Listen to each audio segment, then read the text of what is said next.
And the ever steady Styxboy shall rot away your brain. Bad to the bone, bruise the furnace, pick up for days on days. And the great sound covers slow effects that bad writing to slay. We are all damage of damage. We are all damage of damage. We are all damage. The qualified, we are prepared. It's Friday, and live. I'm back. I'm back.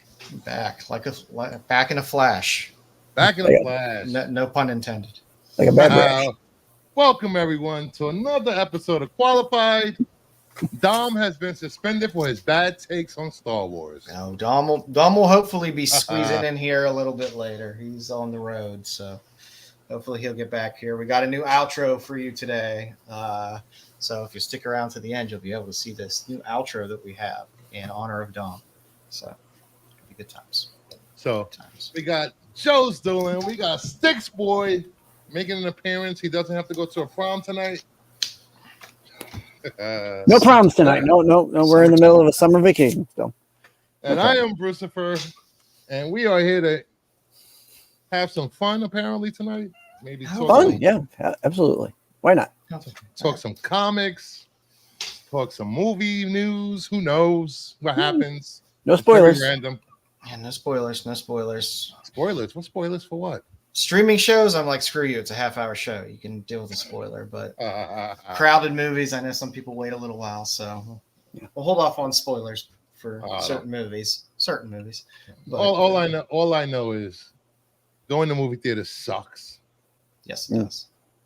And had these stupid people clapping for everything, laughing at everything. Joy, Giving vagina and people's like joy makes us angry. And then they freaking upcharge ticket prices at my local theater, $5 for a certain movie. Oh, they upcharge you guys? That's wow. BS. Yeah. Seems they did that different theaters around the country. They actually upcharge for that movie. That's right. Most people just get their tickets early. Yeah. So you would think people avoid that, but mine still had their movie theater prices at $5. So, well, Styx, yours are all silent. There's just a guy playing the piano next to. He's a good piano player. Now you watch it. Really shows the emphasis in there. Oh man! So what's up this week, boys? Anything good happen? I made my way out this week to an LCS. You went out? I left. You found your front door? I found the front door, yeah. And wow. I went out into the sun. I didn't combust. Well, that's good. Wow. And went to the local LCS on Wednesday. So wow, I thought you looked a little less pale. I'm doing all right. Did they know you? Blood tans up pretty well. No, nobody ever recognizes me, which is fine with me. I'd rather not be recognized. Well, I mean, if it's your local LCS, I don't know if they. I don't go there. In the 20 years since you've been there.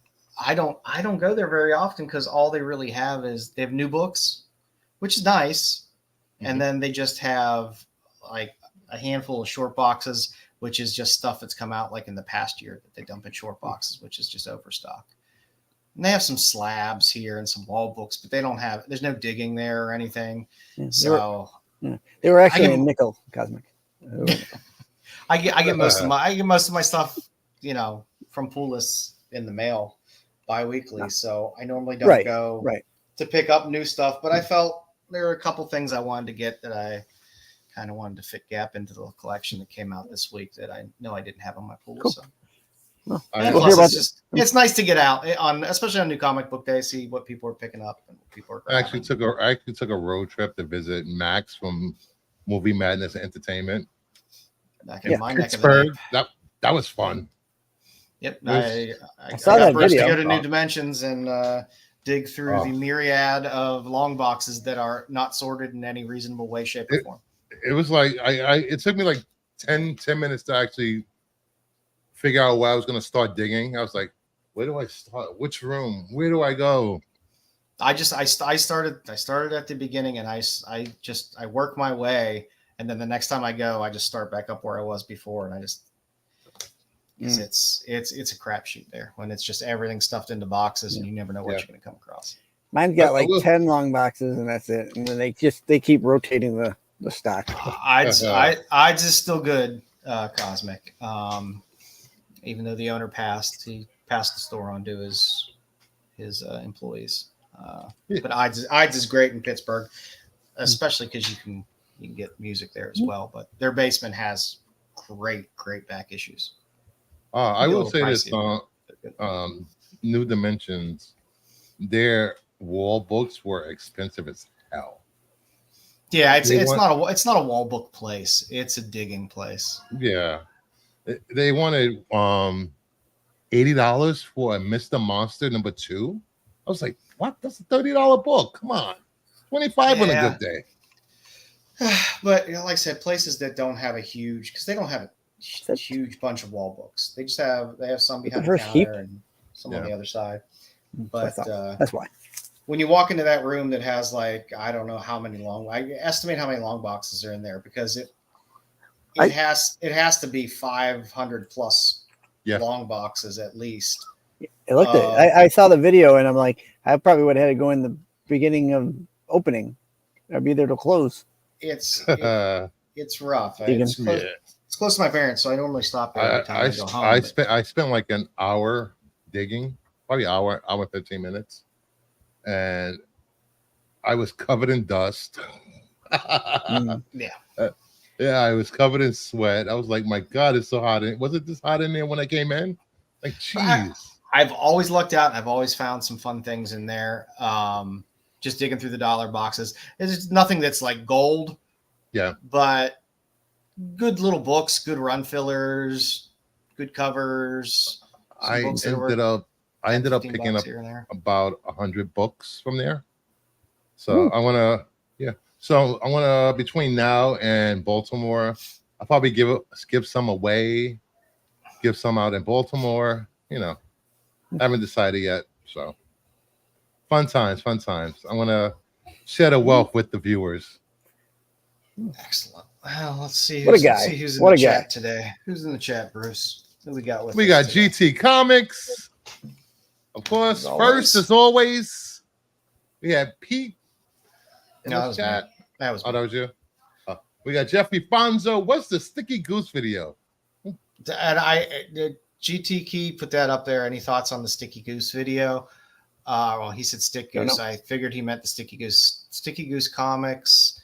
I guess it was his wife. I don't really watch that channel, but his wife came on and they went through like 40 different, a bunch of different YouTube comic people. Yeah. And she gave her first impressions of them. Right. It was cute. It was fun. We got Meatwad #1. What's poppin', party people? Thanks for stopping in, Meatwad. Yeah. Cosmic One. Rest in peace, Dom. Oh, he'll be AOA. Yay, AOA. AOA, that wasn't you that kidnapped the guy for 36 hours and forced him to play Yahtzee, were you? The guy in Florida. Damn it, I thought we were playing Farkle. Did he kidnap multiple people? I don't know whether he kidnapped multiple or just one, but I know there was a kidnapping and I know there was forced Yahtzee involved. There we go. Wolverine #4, Part 4 was the bee's knees. Allegedly. Hey, it's I haven't seen no it. Spoilers in the chat, please. I left the house once. I won't be going out again for a long time. Probably till Baltimore. Hey, that was your one and only opportunity to get joined. Yeah. But Bruce did see it. I'll go sometime this weekend. Yeah, I have excessively low expectations. I'm not a fan of Deadpool, so and I think Deadpool 2 was better than this one for me. Really?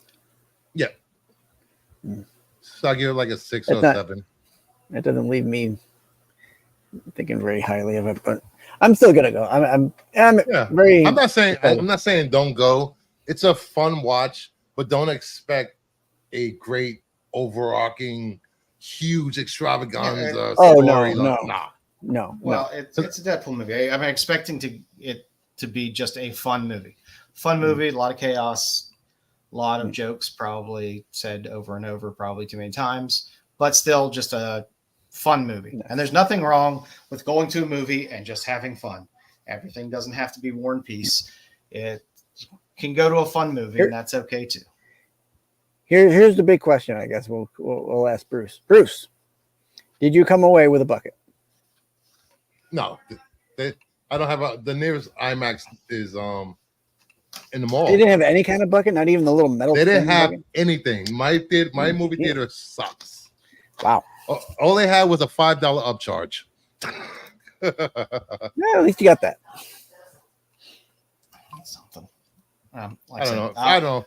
For people that have Marvel MCU goggles, this will be the best movie they've ever seen. I've seen goggles? I've seen Marvel goggles. I've seen so many reviews online. This is better than Endgame. It's the best thing in 20 years. Blah blah blah blah blah. Well, to me, I don't know. Marvel kind of needed a palate cleanser. Yep. To me, all their movies have the exact same tone and feel to them for the most part overall. And I think this being something a little bit different is a nice reset, nice little palate cleanser. Then they can move forward and ride this wave and hopefully do some interesting, a little more adventurous things. I think a lot of people said it's going to make 2 billion, even 3 billion. It'll be lucky if it make 1.4, 1.5 billion. A billion? You think? That's gonna, billion. I think if it comes close to 2, it's because of word of mouth and people say it's good, yada yada yada. Yeah. Otherwise, the 1 billion mark is probably the safer route to go. 2.5 is kind of out there. I think there's a lot, but this is the type of movie where you will get a lot of people going back to watch it multiple times. Yeah. Right. And that's the hope. Especially after it dies down a little bit, you can get in the theater. It's not super crowded. There'll be people that'll keep going back and see it a few times. So. And there's going to be, I could actually see it because my friend's mom said she won't go see it again because of the overuse of certain words in the movie and curse words and curse words and gore, and she liked the first 2, but she said it was excessive with the cursing. Have you never seen an R-rated? She's never seen an R-rated movie before? I mean, the first one, if you're going to get offended by any of them, it's going to be the first one, right? The first 5 minutes of the movie? Well, the first half hour, yeah. Yeah, I don't know. I mean, set your expectation. It's an R-rated movie, but it's not. It's an R-rated movie because there's going to be silly violence and there's going to be a lot of cursing in it. Gratuitous cursing that's unnecessary, but that's kind of the point of the movie. Well, I'm just glad it came out for all you Deadpool, all of the many Deadpool fans out there. This is right up your alley. Enjoy it, have fun, and that's all you can. I'm not gonna say I'm a Deadpool fan, but I do enjoy the comic book movies when they come out. Yeah. And I think there's a lot of Wolverine fans out there too. Plenty of Wolverine fans out there. I'm not like I didn't have that come to Jesus moment and start crying in the movie theater like some people did. Not me. Yeah, that's a little much. So you want to do let's get to the outside looking in. Let's run that beautiful bean footage.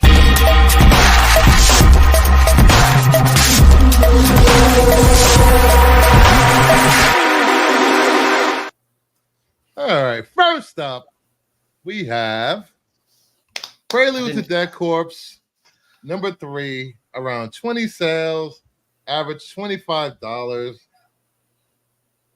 I do like this cover, but I'm not paying $25 for this book.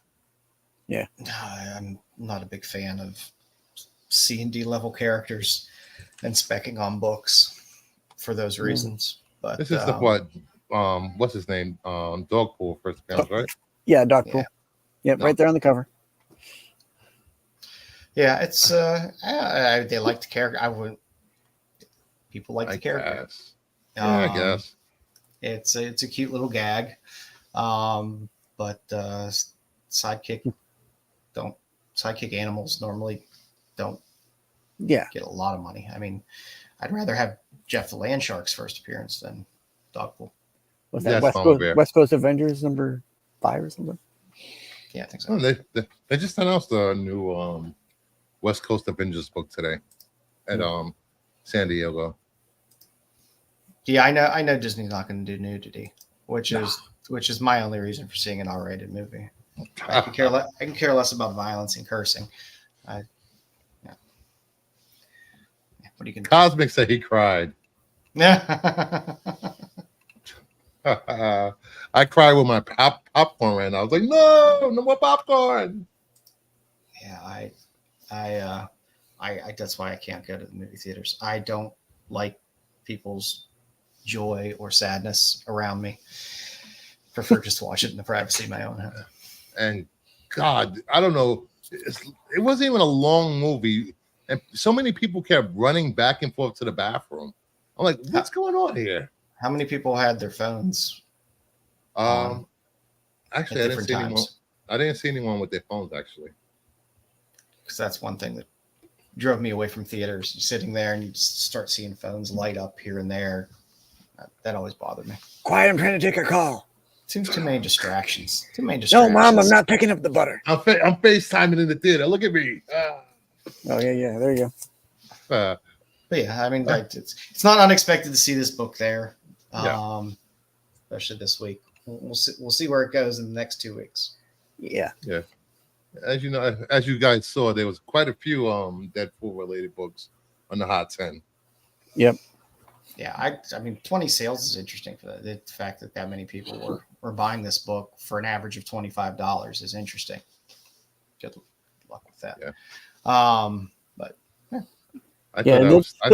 this is the wrong week to buy it to turn for a profit because it was a short. Even if you bought it on Monday, you'd have to sell it by Wednesday. Yeah. You know, these books should have been up like the week before if you were going to sell them. Right.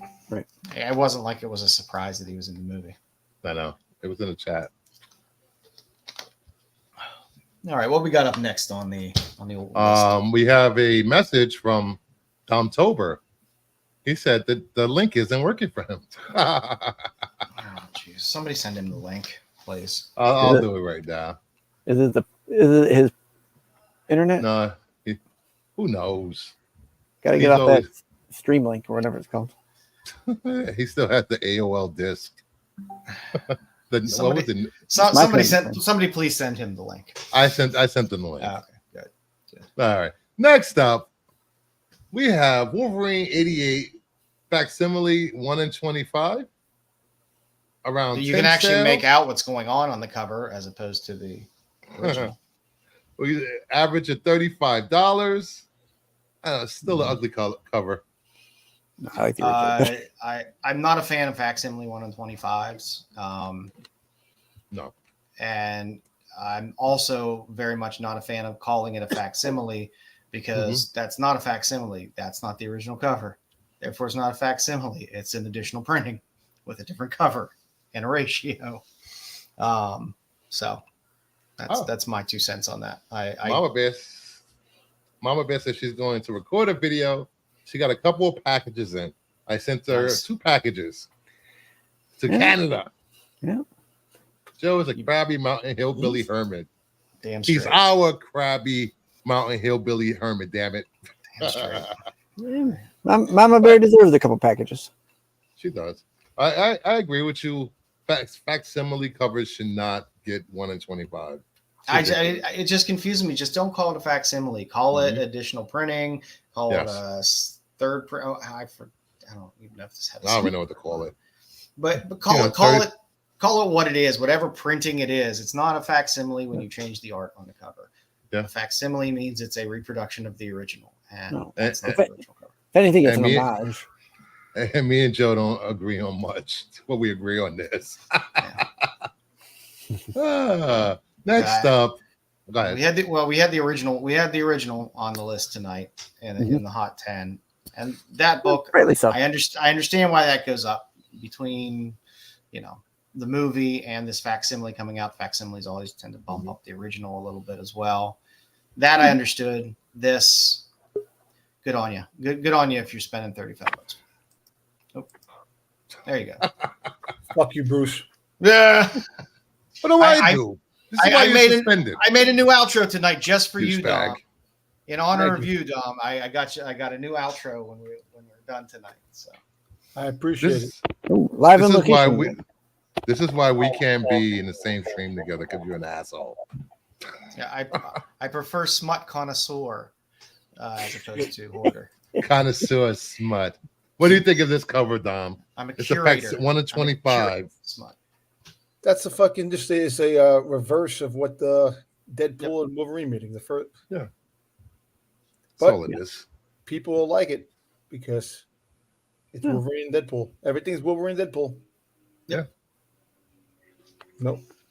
It's a cool cover, It's all right. It's all right. It's not bad. I'm not gonna run out. It's a facsimile too. It's a fucking facsimile. Come on. Yeah, man. I know. Yeah. That's what frustrates me.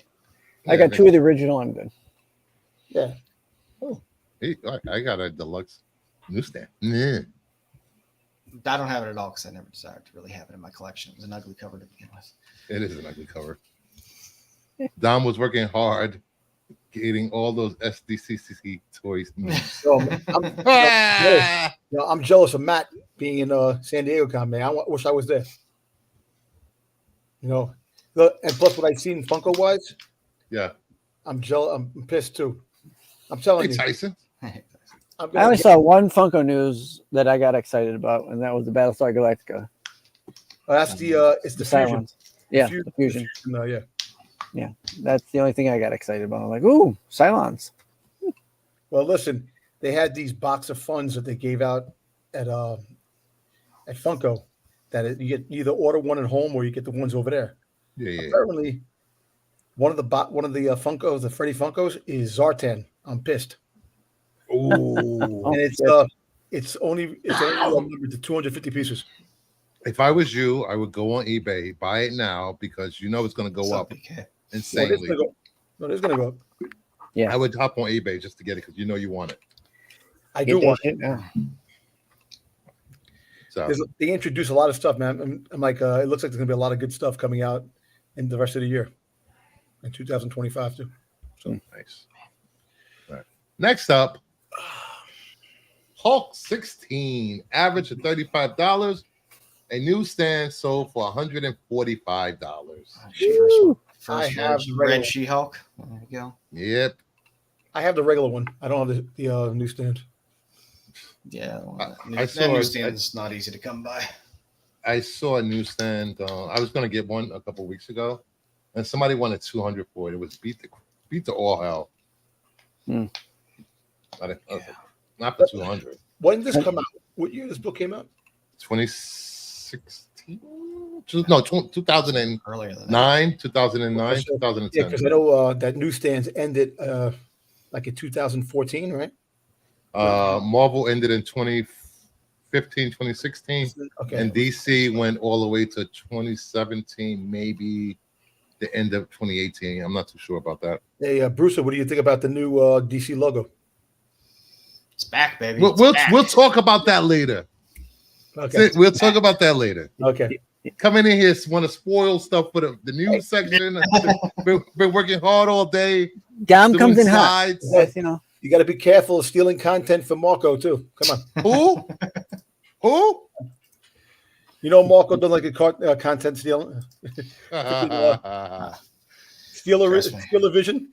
Let's go steal a vision. He needs to steal a few buttons for his shirt to button them up. Nobody wants to see his 4 chest hairs every stream. He needs a lawnmower for that chest. Lawnmower 2000. I'd have to deprive myself of oxygen for 5 or 6 minutes to match that content.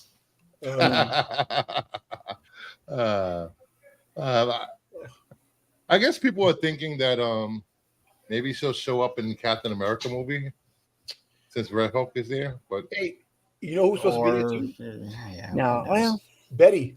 Liv Tyler. Liv Tyler, yeah. Yeah. Bringing the So old Betty back. you know what? Maybe she gets the old friggin' serum. Yeah, I don't know. That's a lot to cram into a movie. that's not Betty in the comic though, is it? Who? I can't remember who the Red Hulk was. I never kept up with the Red Hulk. The Red. crap. I had think no Red desire. She-Hulk, yeah. Something. Yeah. I don't think we'll see this her in Captain America, but I mean, if they keep him around, I mean, I guess we could see her in the next whatever iteration. Still better cover than that Hulk one. Yeah. That's Who exactly. knows if you'll be able to steal from SNS tomorrow night since Matt and Sam won't be on. There you Yeah, go. it's amazing how we steal from them a day before they go on.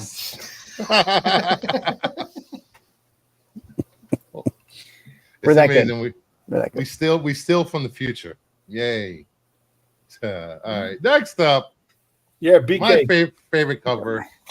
Epitaphs from the Abyss, number 1 and 1 in 100. About 10 sale, average $110, high of 180. EC Comics is back. Nice. Yeah, I got Hey, the listen, foil. BK.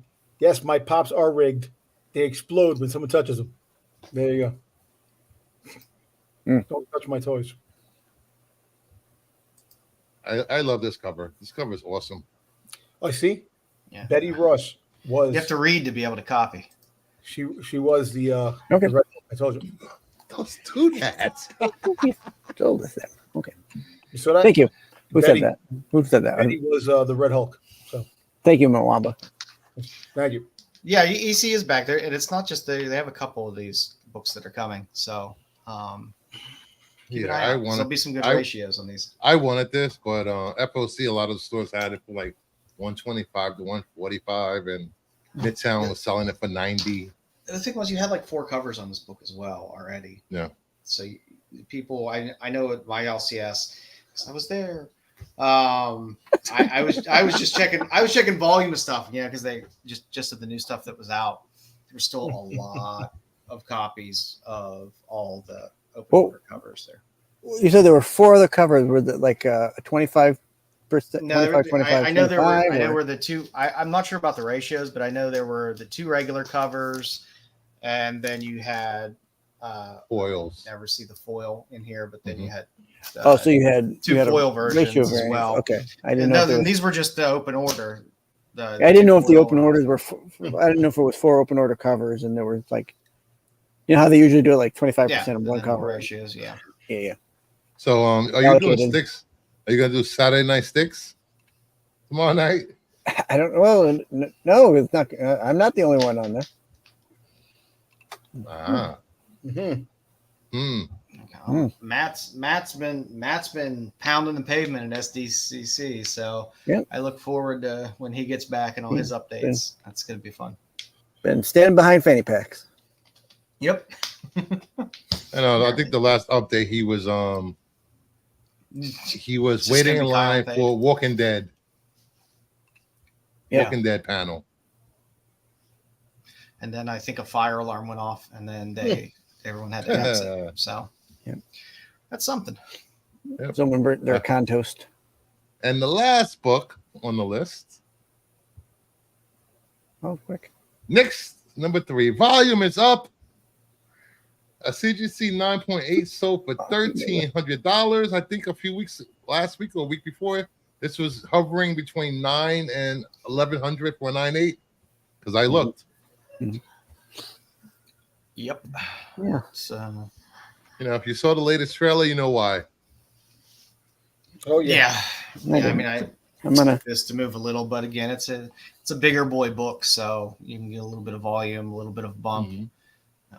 You're not going to see hundreds of copies moving around just because of the price, but that's still nice. 1,300 is nice for this book, and it's nice to see a little volume moving on as well. I got 2 9.6s. They refused to give me a 9.8 in this book. Bastards.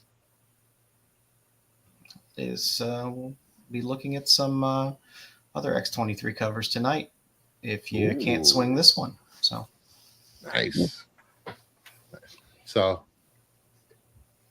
if if you're interested to learn more about these books and see what Pete said about these books, head over to cbsi.com. There you go. Look, man on the streets is here. Popping in. Fantastic. Head over to CBSI. I'm excited.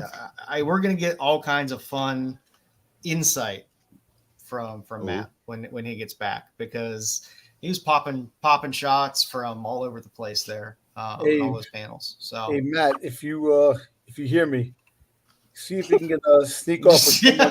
Oh my God! I was waiting for the ask. I was waiting. Do me a favor if you can get a Funko Pop for me. The Freddie Funko as Artan, I would appreciate it. Thank you, bro. If you could stand in line for 2 days, Matt. You don't have to stand in line 2 days. Just talk to people. Yeah. When is it dropping? It's out now. People have it. Oh, it's gone. Very good by now. I think later on I'll look on eBay. You see who put it on eBay. I can say, check the interwebs, see what they. Yeah. Yeah. Hey, listen, they had a Freddie Funko with Marvel. Look at whatnot. 50 pieces. So I'll even check whatnot for you. thank you. I'm waiting for Freddie Funko to be freaking Stitch. Stitch. Why Stitch? I love Stitch. This is my favorite Disney character. Come on. You know that already. Yeah, I guess. Has Freddie Funko. Has Freddie Funko go for a grip? It's have you ever been to just does Funko just have a straight up convention, Dom? Where it's no, actually, they actually were working on that. You know, they had into the pandemic hit. They had an idea for like a convention, a Funko Con. Because that would be a fun people watching convention. It probably would be. You know what? I wish they would have it now, because Mike Becker, the head of Funko, the one who created it a long time ago, he's stepping down for a second time. Good job. You know, so. I don't see your G.I. Joe Funkos on eBay. See Captain Planet. Yeah. Captain Planet. Freddie Funko is Captain Planet. Yeah, they have with these powers combined. So. Yeah. They're doing the lotto. You have to get into the lotto and get picked to get into the Funko shop. That's too much work for stuff. So stay tuned next week for another outside looking in. Please hit that like button, subscribe if you haven't subscribed, and comment if you're watching this on the rewind. Thank you. What do you got up next, Joe? I figured we could do some pickups. Matt met Brett Parson and Brian Poston today, so hopefully he got some grommets signed. Ooh. And they had also they have a print. They have two Ahsoka prints given out, and not given out. You can pick them up over there. Bale and Skull, and nice. You're in the driver's seat, buddy. So, speaking of Brett and Brian, it was just on the shelf, so I just picked up an extra copy. Why not? Let's see. I can these foils you can never see them, but this is the EC.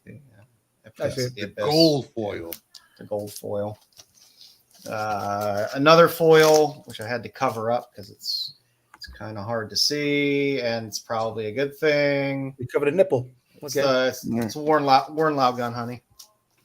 And then, of course, I picked up all the Hello Darkness stuff.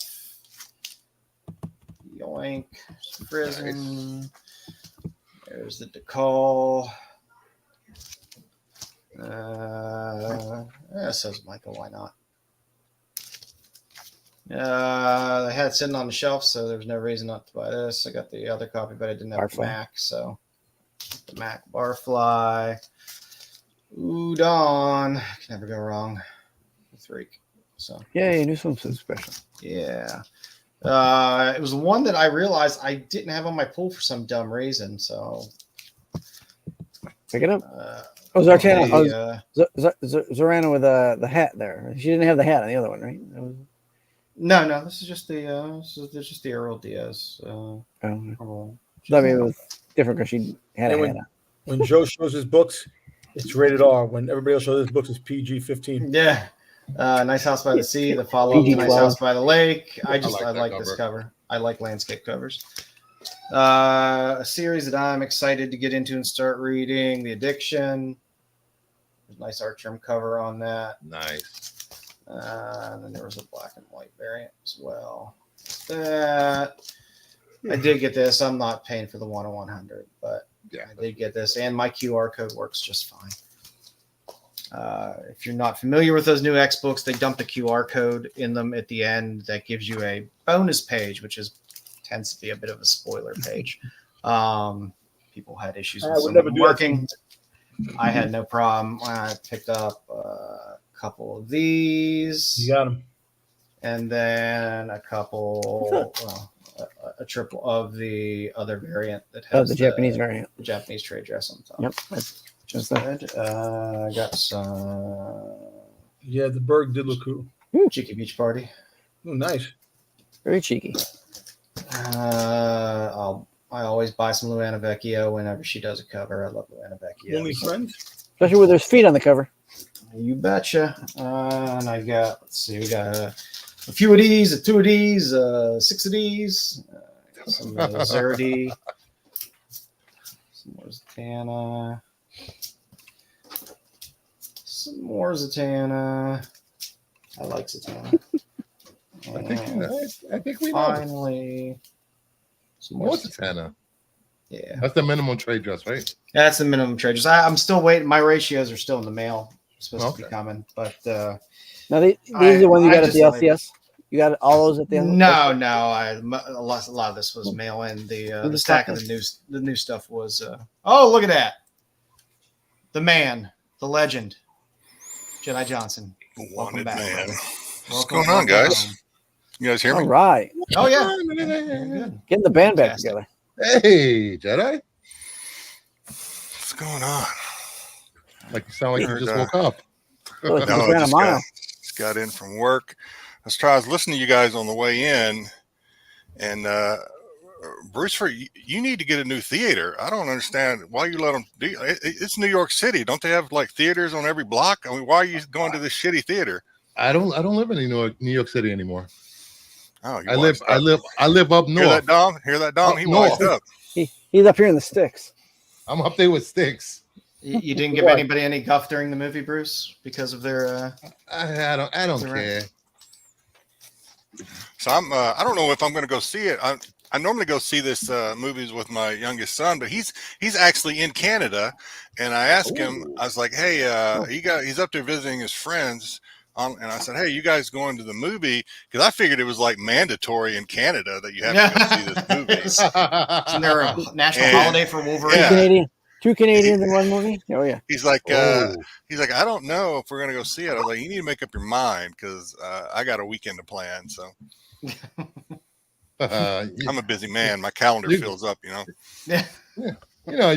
It's a fun popcorn movie. I'll give it that. What how is it a fun cut? It's God sent. They finally made a movie. Yo. No, we're not going to do any spoilers, right? My oldest son, no, I haven't seen it, so I couldn't do it if I wanted to. But mention. My oldest son did see it, and he said there are so many cameos in this thing that it becomes kind of hilarious how many cameos they crammed into this thing. I expected them to do that. A lot of very quick cameos. Like I said earlier, it's the first 25 minutes are fun, good, and then there's like a 45-minute lull of I don't know. What are you looking for? What are you looking for? It's a fun movie. That's what you want. Fun movies have been bullshit lately. You need some good fucking movies. Did you watch the movie? What? Did you watch the movie yet? I'm gonna go see it, but not now. All right, then. You tell him, Dom. You tell him, Dom. Fuck with me, fellas. This ain't my first time. All I want to know is what does Wolverine and Superman have in common? That's what I want to know. What? I can't understand your heavy accent over there. I bet it's better than the Acolyte. What does Wolverine and Superman have in common? I'm with you there, Jedi. Hey, listen, the Acolyte. Don't go Wayseeker. You know what? Thank God Wayseeker wasn't on Sunday, or else that would have been like a 5-hour show with all his gushing over that show. Wayseeker made me want to hate that show, and I liked it, but I kind of wanted to hate it. because of Wasey. Hey, listen, now I want to see season 2. I do want to see season 2. Jedi, I like the second one better, and I like this one. Yeah, I heard you say that in the truck. Almost swerved off the road when you said Yeah. And I'm not a big fan of Deadpool, so. Yeah, you Let me ask you a question. What's the reason why? Why? I just told you why. Bruce is not a Deadpool fan. He would rather go see Captain Marvel. Oh, all the cameos are in it. I didn't go see Captain Marvel in the theater. Either one of them. All right, thank you very much. All They the put fun fun movies cameos, at home. all the Fox celebrities from Fox. What are you movies. talking about? Is Whatever that- you think in your head are cameos, it's the opposite. Well, listen. What There you character? go. What character is No, Dom. movie-wise that keeps getting pushed back because of writing and directors? Catch me outside. How about that? Marshall Ali. What is he supposed to be playing? And guess who's in that? Come on.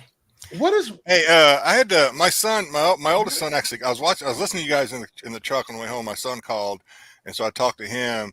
So I got out of the truck, put my shit away, hopped on. Did I miss Outside Looking In? Yes. Yes. Oh, thank God. Okay, all right. Good. Yeah. It was pretty much Deadpool. That's what I figured. Better than Yeah. X-Men, I guess. Yeah, Actually, I guess everybody they're says right, you hate Liefeld. You hate freaking Rob Liefeld. That's why.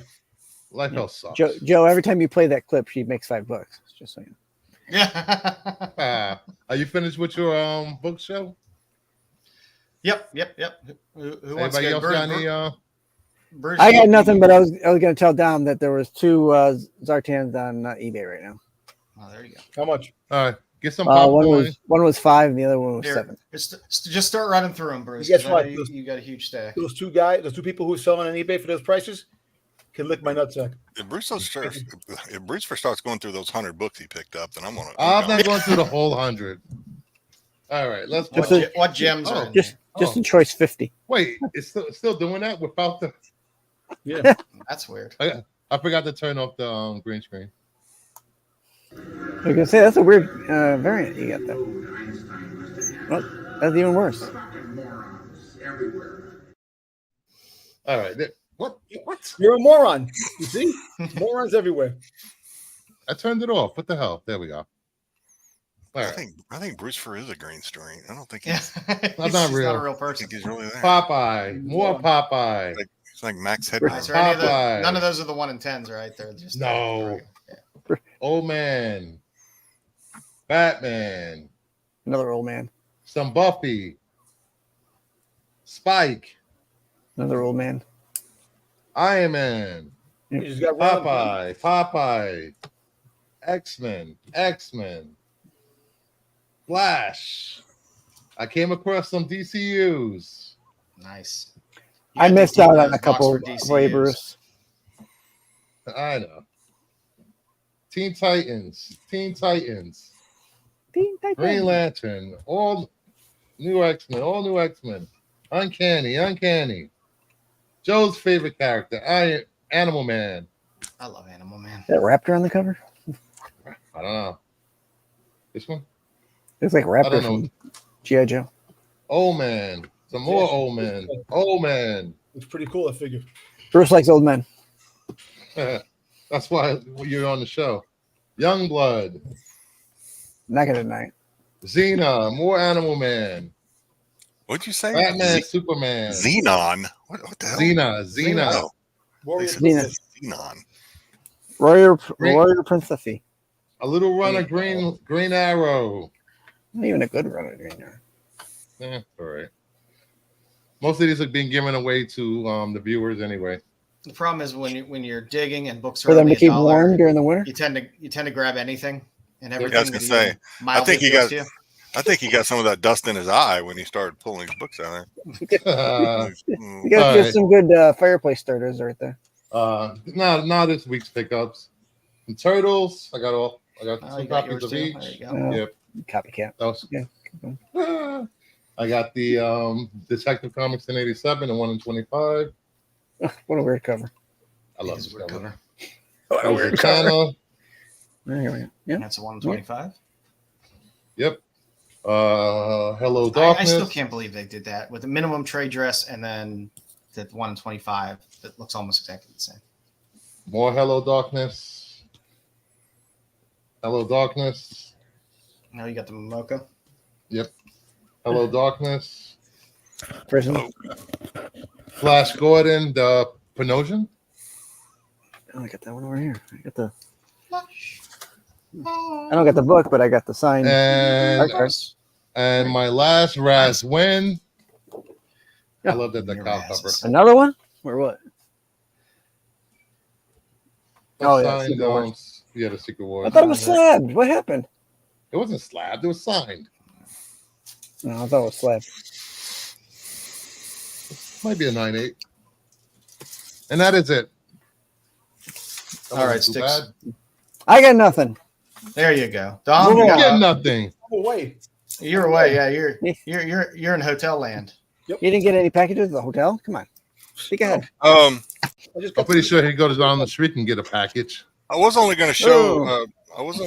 But since Bruce he's in. Gross. Since Bruce showed, I actually won something. So Bruce, I can't give you shit anymore. I actually won. I won a slab on a Whatnot giveaway. Ooh. Nice. Those are hard. Yeah, it's a CBCS. Oh, so's Micah. So's a Micah signed. So's a Micah. Nice. Yeah. Nice. Never expected to win that, but no. What I was going to show, and just because it's sitting here beside my desk, I sent some cards, like 3 sports cards, into PSA to get graded, and I got those back. So. Nice. How sharp were your corners? Yeah. Well, see, I sent them in through a sports shop here, and then so they said, you know, how PSA does things, right? So if it grades a certain thing, and they say it's worth whatever the worth value is, and they'll upcharge you, right? Because then they do that. Same as Bruce First Theater that it do. So I got an email. They were like, "Hey, we PSA upcharged you on some card," and they don't tell you anything in the email or in the text. They just say, "Hey, you were upcharged. Congratulations!" Like, that's a good thing. Maybe it is. I don't know, because they upcharge you, but they don't tell you anything. So I'm like, damn, did I get a 10? What the hell happened? So the 3 cards I sent in, I sent in a LeBron James rookie. You rub it up. It came back a 9. So that's about a $300 card in a 9. That's not what I wanted. I got this is the one I thought was going to get a 10, but it also got a 9. That's a Brady Bowman Chrome. This is about and graded at a 9. This is about a $2,000 to $2,500 card in a 9. Wow. Yeah, so this one may be getting sold. Got to pay for that. The surprise, though, is this one. I thought this was going to come back good. It's a Kobe Bryant Topps rookie card. I thought it was going to come back good. This sumbitch came back a 7. I was pissed. I was like, what the hell?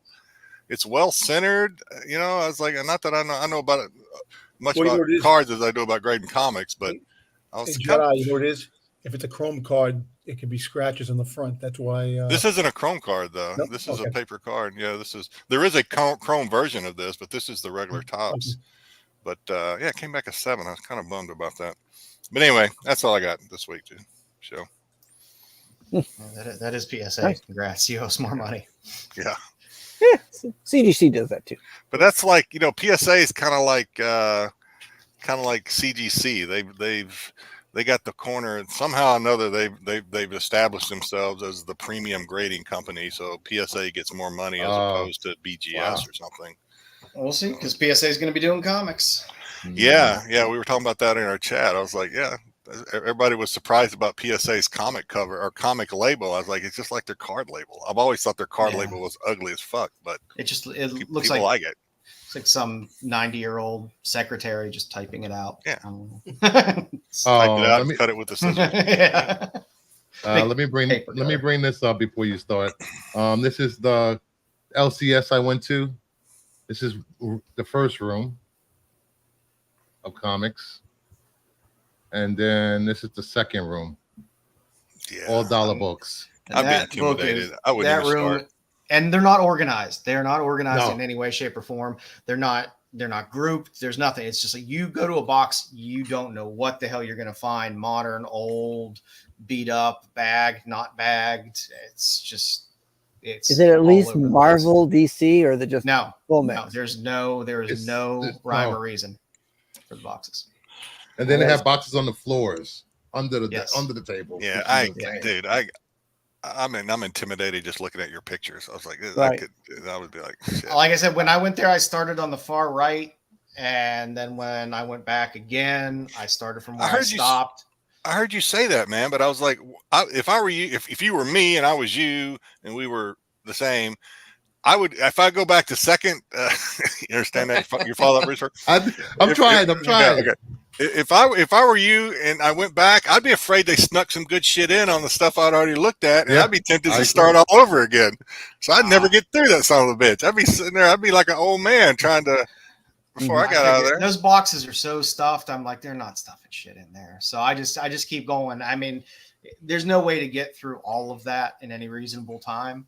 So, and I've always been very limited. So it's like, I'm going to just start here, work to here. Next time I come, I'll start here and work down. And I'm about halfway down that first wall. Here's my next question.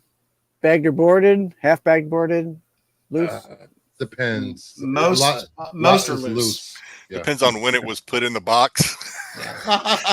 If it was put in the box 20 years ago, it's probably not bagged or boarded. But Styx, you would appreciate a lot of like innovation and Pacific Comics and stuff like that. Want to go Styx? We can do a drive down Styx. I wouldn't mind wanting to tackle it. It's a good. Like if you could spend all day in there, it would be fun, but you would need some type of sinus remedy by the time you left there. Where's this place? It's in Pittsburgh. It's right off of it's in Pittsburgh Mills Mall. It's about 15 minutes outside Pittsburgh. Styx would do great because he didn't have to worry about any competition. He'd walk in the door. He'd be like, "Where's Doctor Who?" It's in the shed in the back. There's nobody back there. Yeah, go back there. You're gonna need a flashlight. Go ahead and just go back there and at the front of the mall they had the TARDIS. I saw in the video. Yeah, they have a TARDIS. Oh yeah. You watch. They also have a third room there for gaming for games. Yeah, for people that play role-based games and stuff like that. So that's a smelly room. So it is. It's a huge shop, and that mall is a dead mall. If anybody happens to be near there and be like, "Oh, I want to go to that place," understand you're walking into a dead mall. There's literally like 8 stores in the whole mall, and it's a huge mall. There's like 8 stores left, and there's potholes everywhere.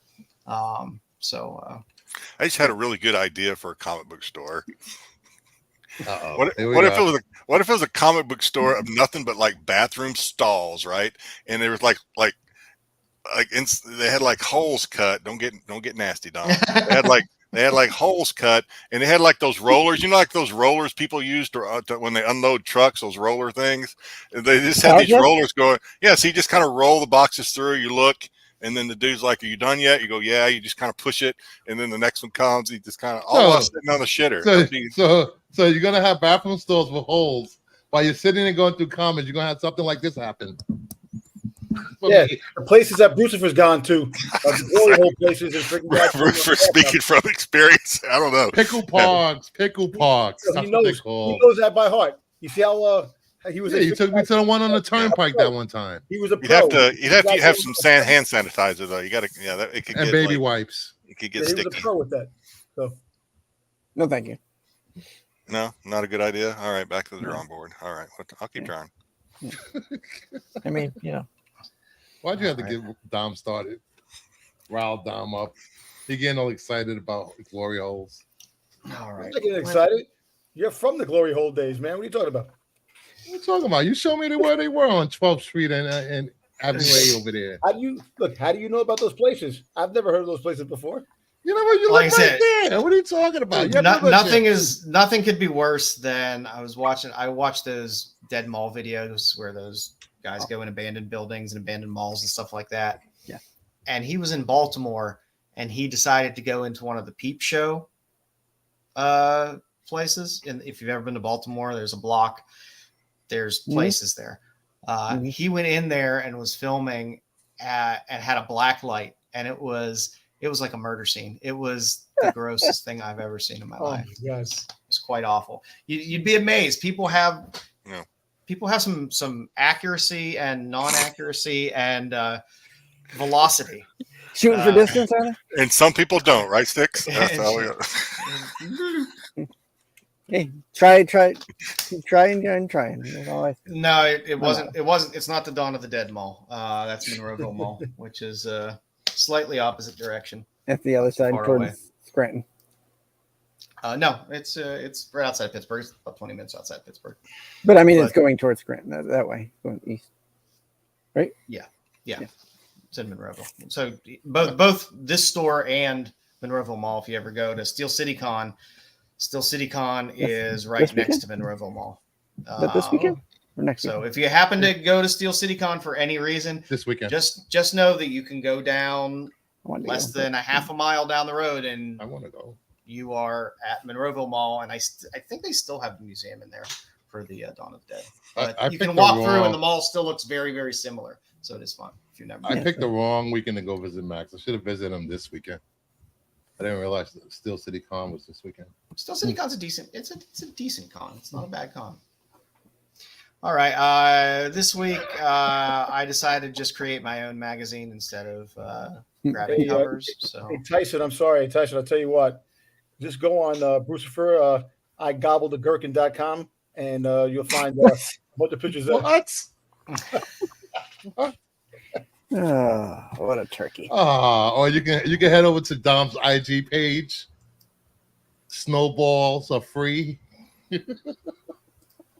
Free snow cones. That was whack.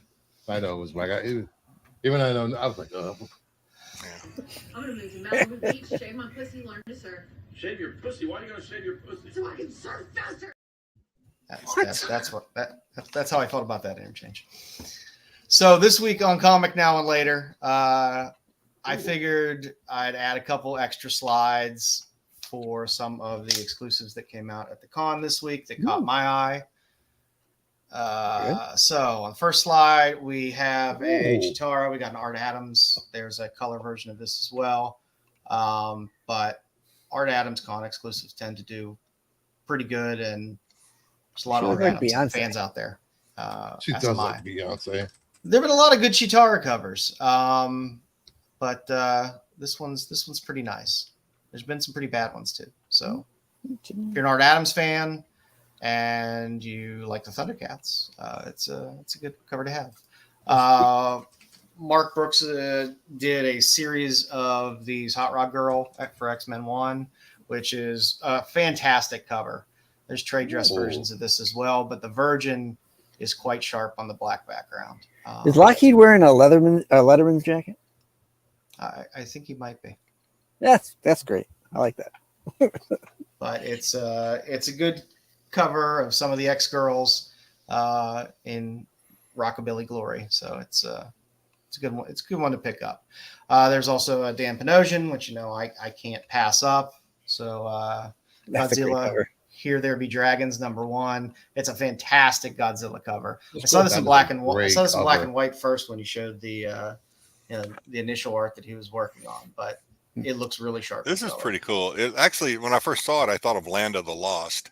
Yeah. But it looks like he painted it to look like it's painted on wood. Pretty cool. Yeah, it's a really cool effect. So apparently the Masters Universe toy line, their last slide was Turtles with the Thundercats. I mean, Masters Universe with Thundercats. So Masters Universe is going to be crossing over with Thundercats toy-wise and the toy line. Well, they're crossing over with the Turtles, so it's not surprising. Well, they call it the Turtles, but now they're going to have the Thundercats. They also had a comic, Thundercats in the Masters Universe, but the toy line, that's awesome. Nice. Some other ones that caught my eyes. This Sozumika Baroness for G.I. Joe 308 is quite nice. Baroness covers are always very collectible. And I haven't seen a really good Baroness cover in a while. And this is definitely one of them. Just speaking about Baroness, anybody watches those AI things that they put on YouTube? No. Apparently they did a G.I. Joe and they had what's his face?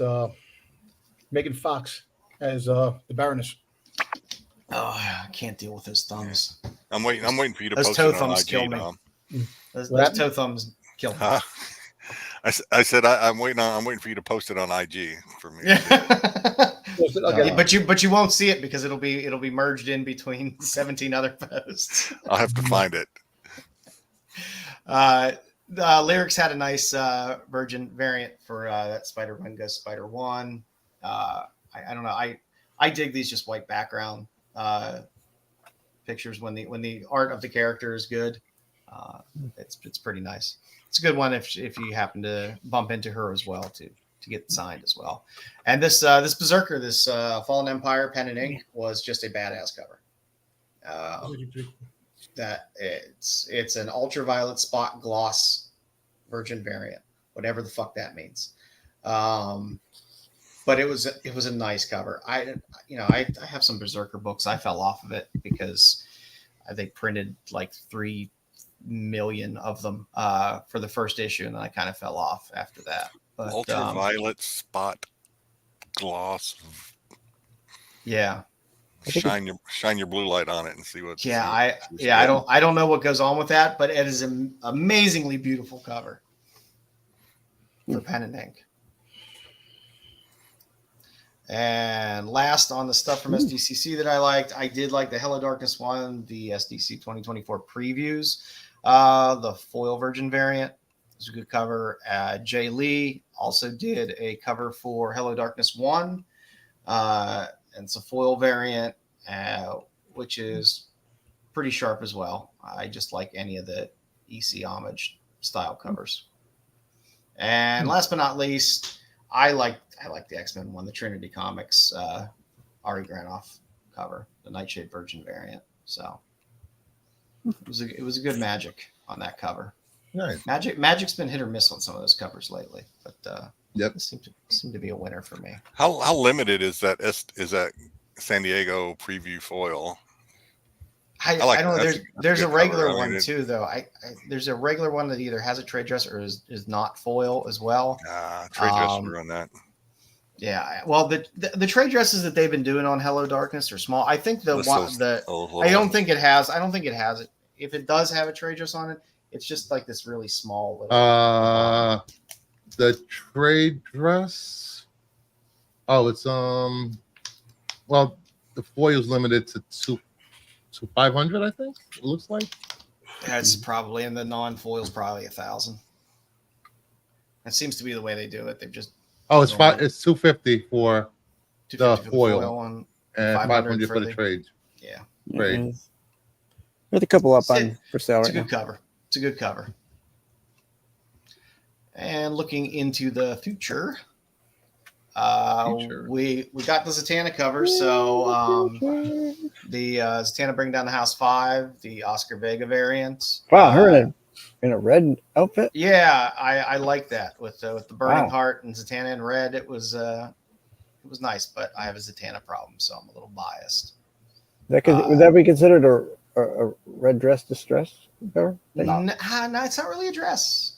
I'm not going to give that as a dress. That's a jacket. She's not in distress. Yeah. Well, I mean, there's fire behind her, so red jacket, not in distress. She started that fire. Oh, yeah. Yeah. Well, maybe. She's smoking in Joe's heart. Yeah. Aww. Might have cranked out the fart in that position and just burned that heart right into that card.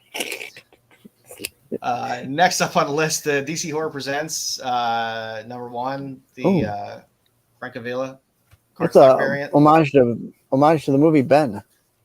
Yes.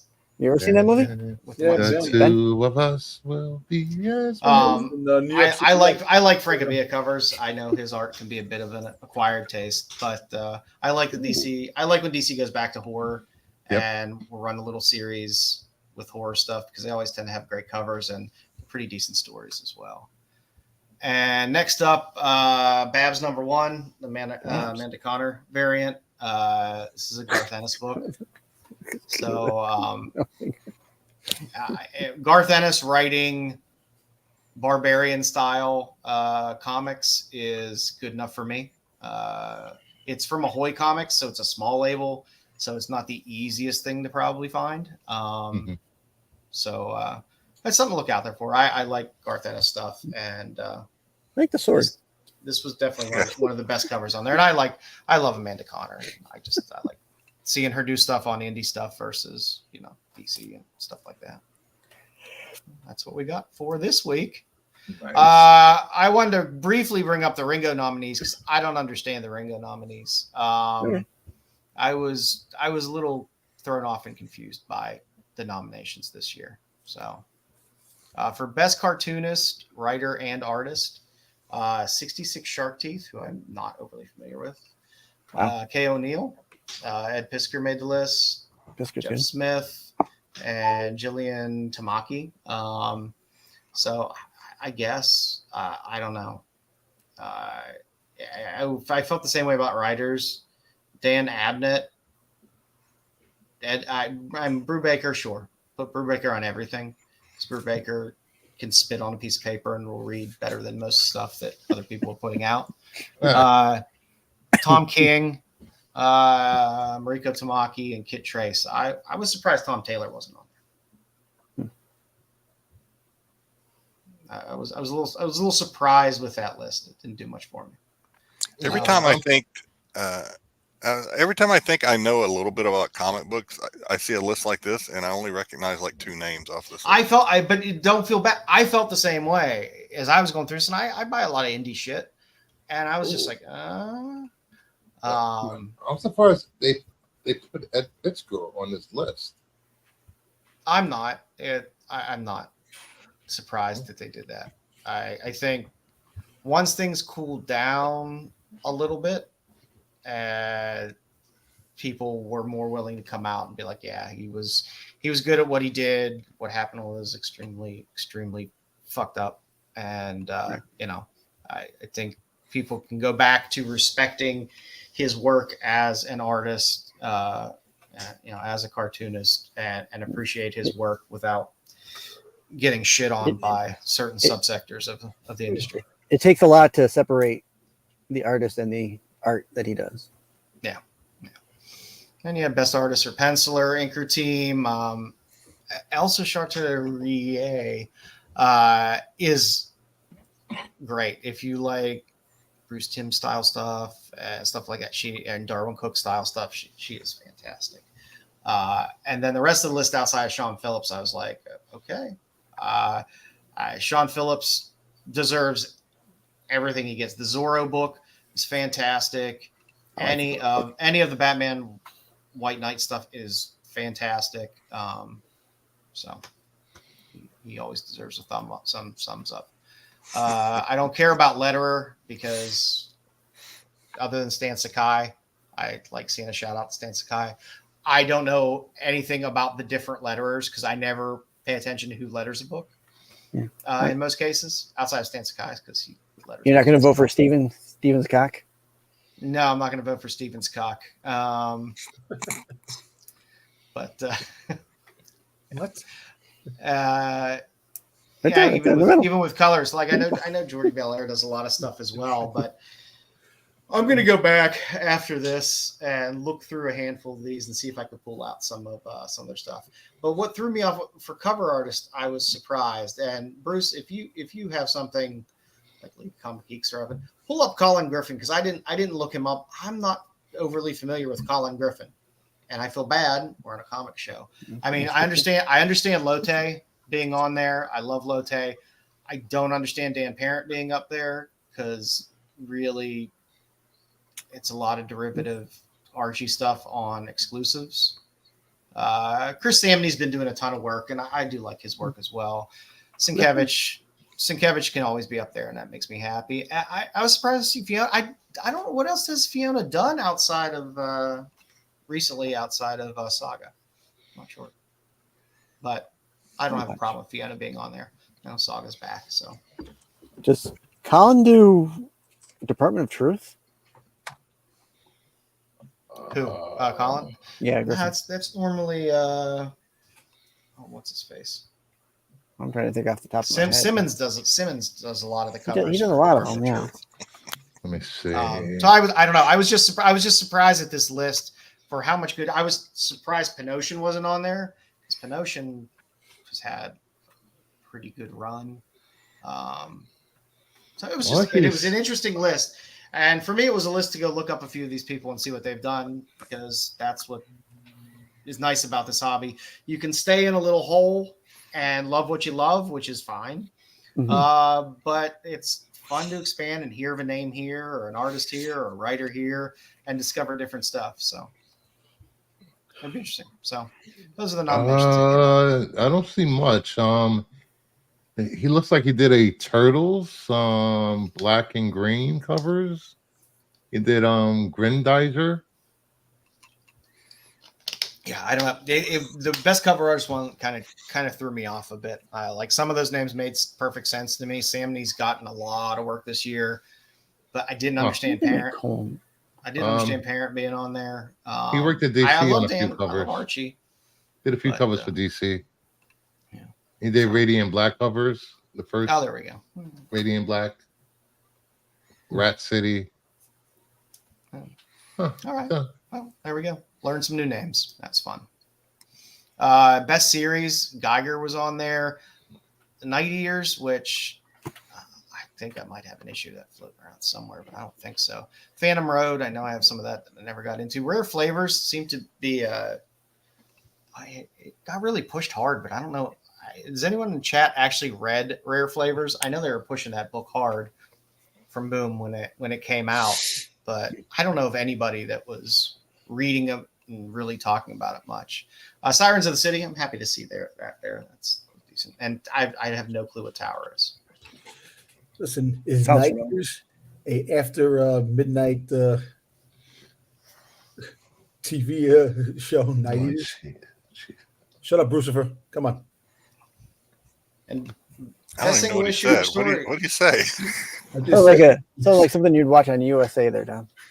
Okay, there you go. You know where he's going with this. Where am I going with it?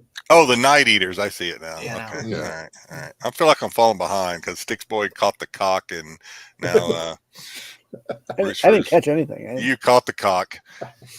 I agree. It was a weird list. And even for a single story, it's like Animal Pound on there, Rare Flavors. Again, Rare Flavors seems to be an industry favorite, but I don't know many people that were buying it and reading it outside of it being pushed by Boom and industry people pushing it. Somna was great. It's nice to see Distillery get something up there. I mean, a lot of this is. I love that Star Trek is on there, but Star Wars is nowhere to be found. No, nah. It ain't winning best story. I can tell you that. No.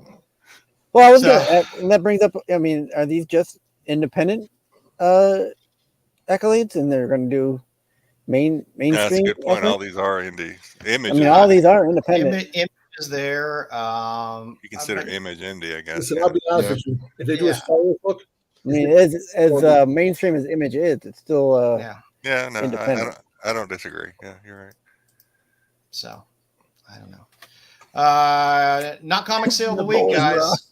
I said we would do bras, novelty bras. I could not find novelty bras. I don't know how you did this segment for so long, Jedi, because it's not easy.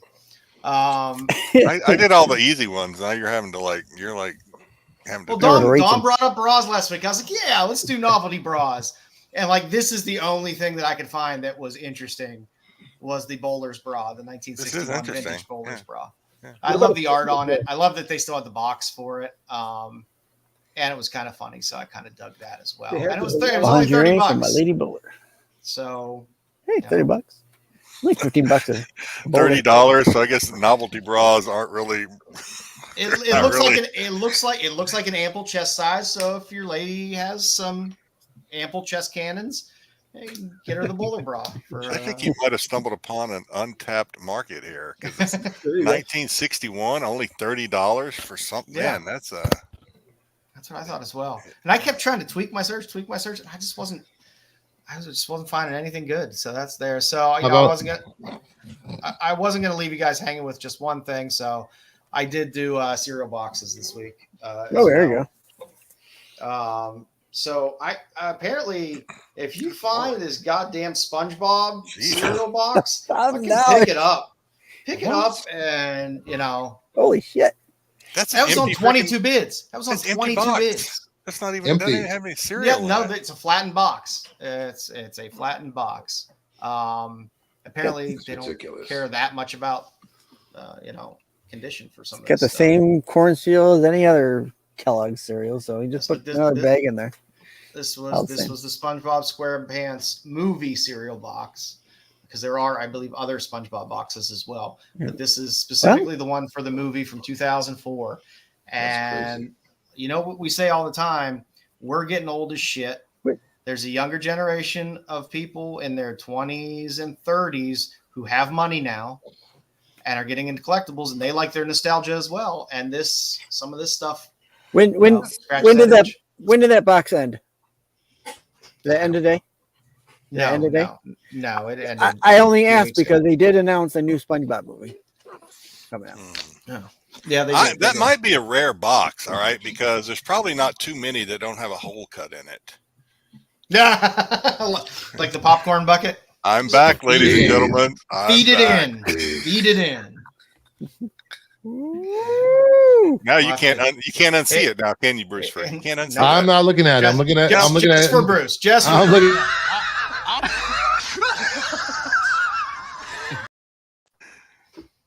That's what Bruce thinks about all day, man. Come on, what are you talking about? Look at it. Look at it. Are you starting again? Look at it. You know you like it.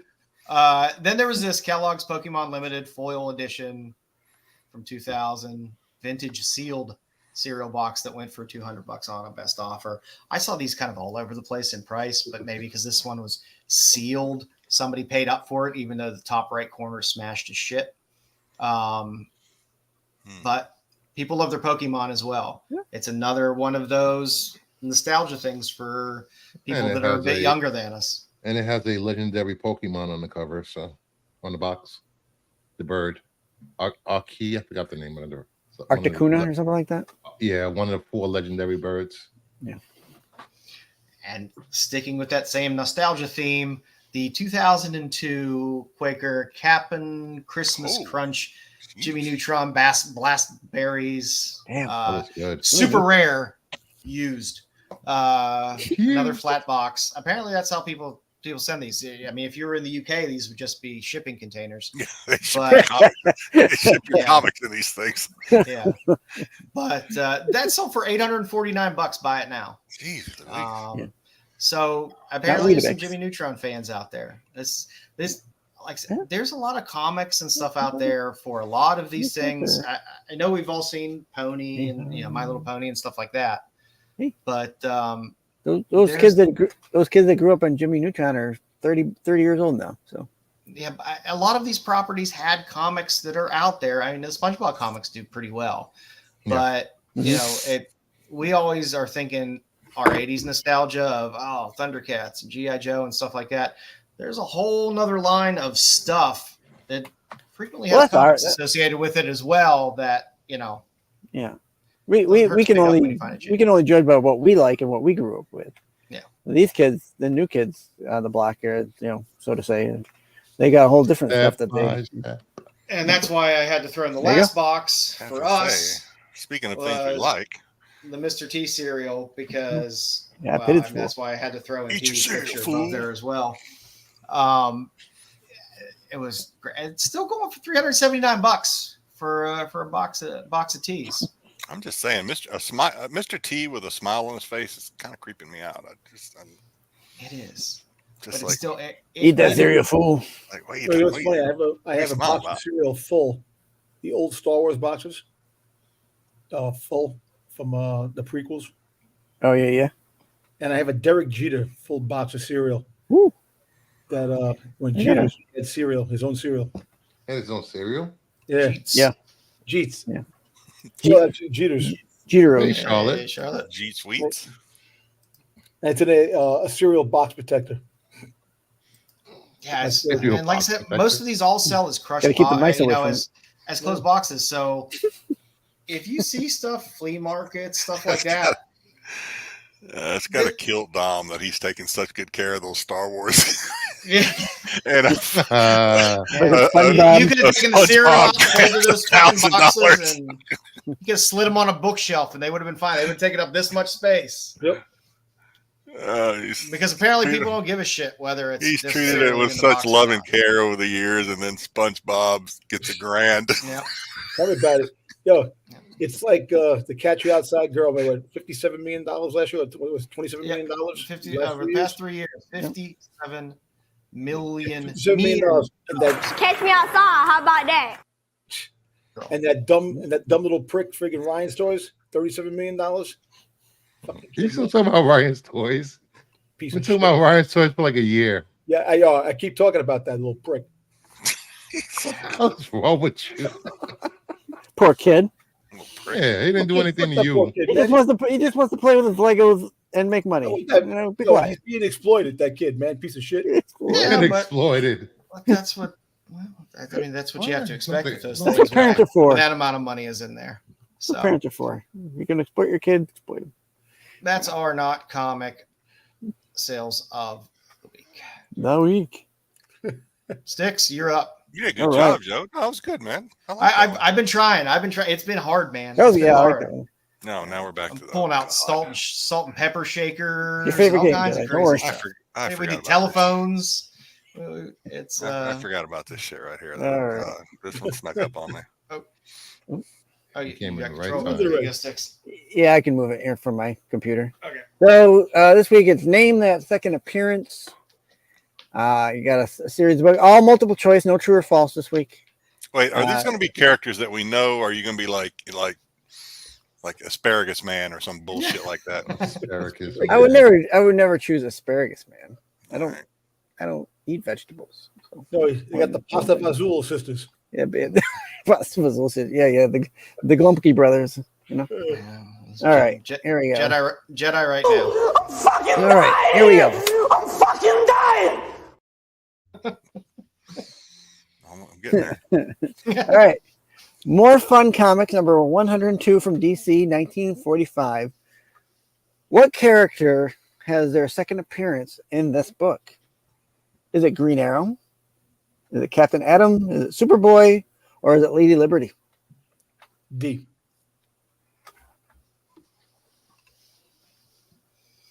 I Green assembled Arrow. this, so I will make no comments.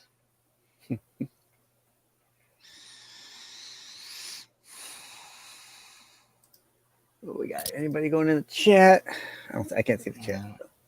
I think Kind we of could quiet go over to- there. Okay.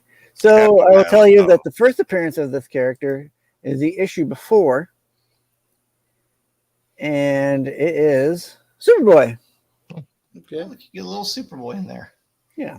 Bruce, how you not know that? Yeah, Mr. DC. Yeah, you're DC. You're like, I missed it.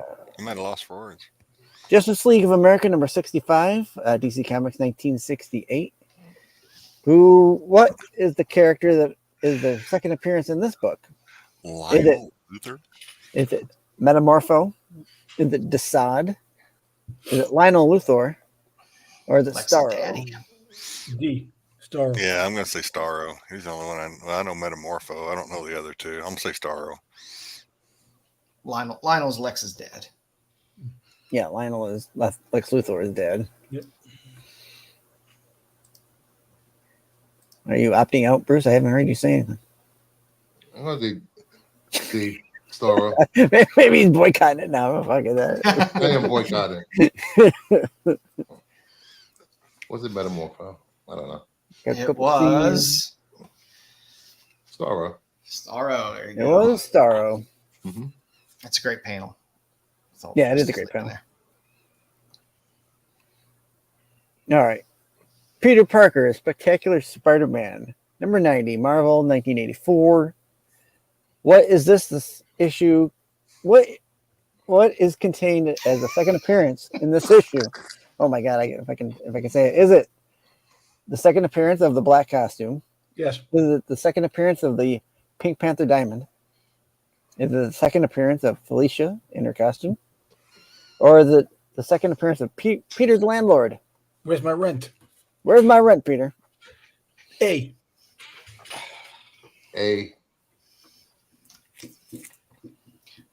I'm pretty sure it's not D because I think Styx got tired and just put everything lowercase for D. So Yeah, he didn't even capitalize it. Oh, I didn't. try. All right. all right. Yes, it is second appearance of the black costume. It came out the same week as the issue 108. What is it? Was it the Marvel team up? Marvel Team Up 108. It came out the same week. Yeah. So, but they say this was this. For some reason, they said according to Key Collector, this is a second appearance. So I don't know if they consider them both second appearances or. I didn't really look it up. So It's a good Black Cat book. Yeah, it's a great Black Cat cover. All right, Uncanny X-Men number 130, 1980. Disco Hustler. Please be Disco Hustler. Is it A, Frost. Disco Hustler? Was it B, the second appearance of Dazzler? C, the second appearance of Kitty Pryde? Or D, the second appearance of Dark Phoenix? I think it's the first appearance of Taylor Swift.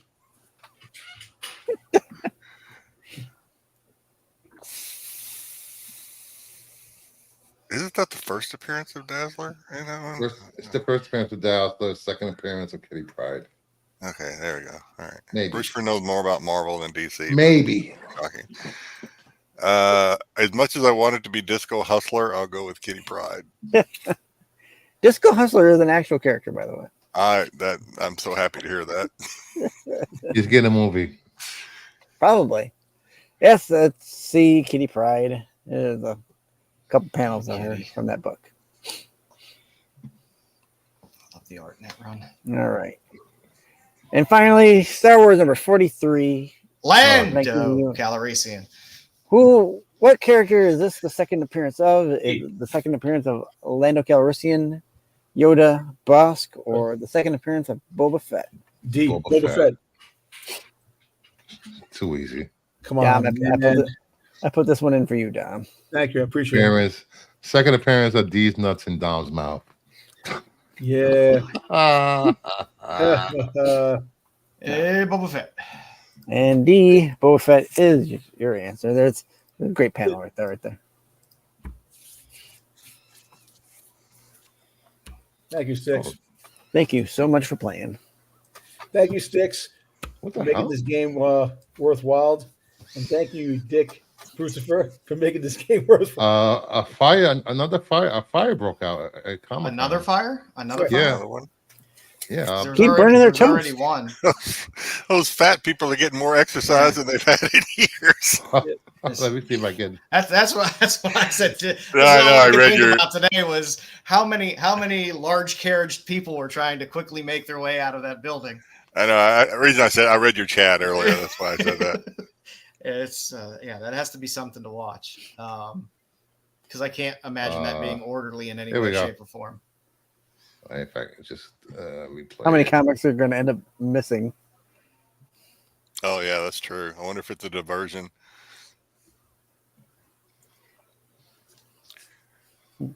Where's this? That's a fire truck. Yeah, it happened during the Penguin panel. No, when DC was on. Yep. Great.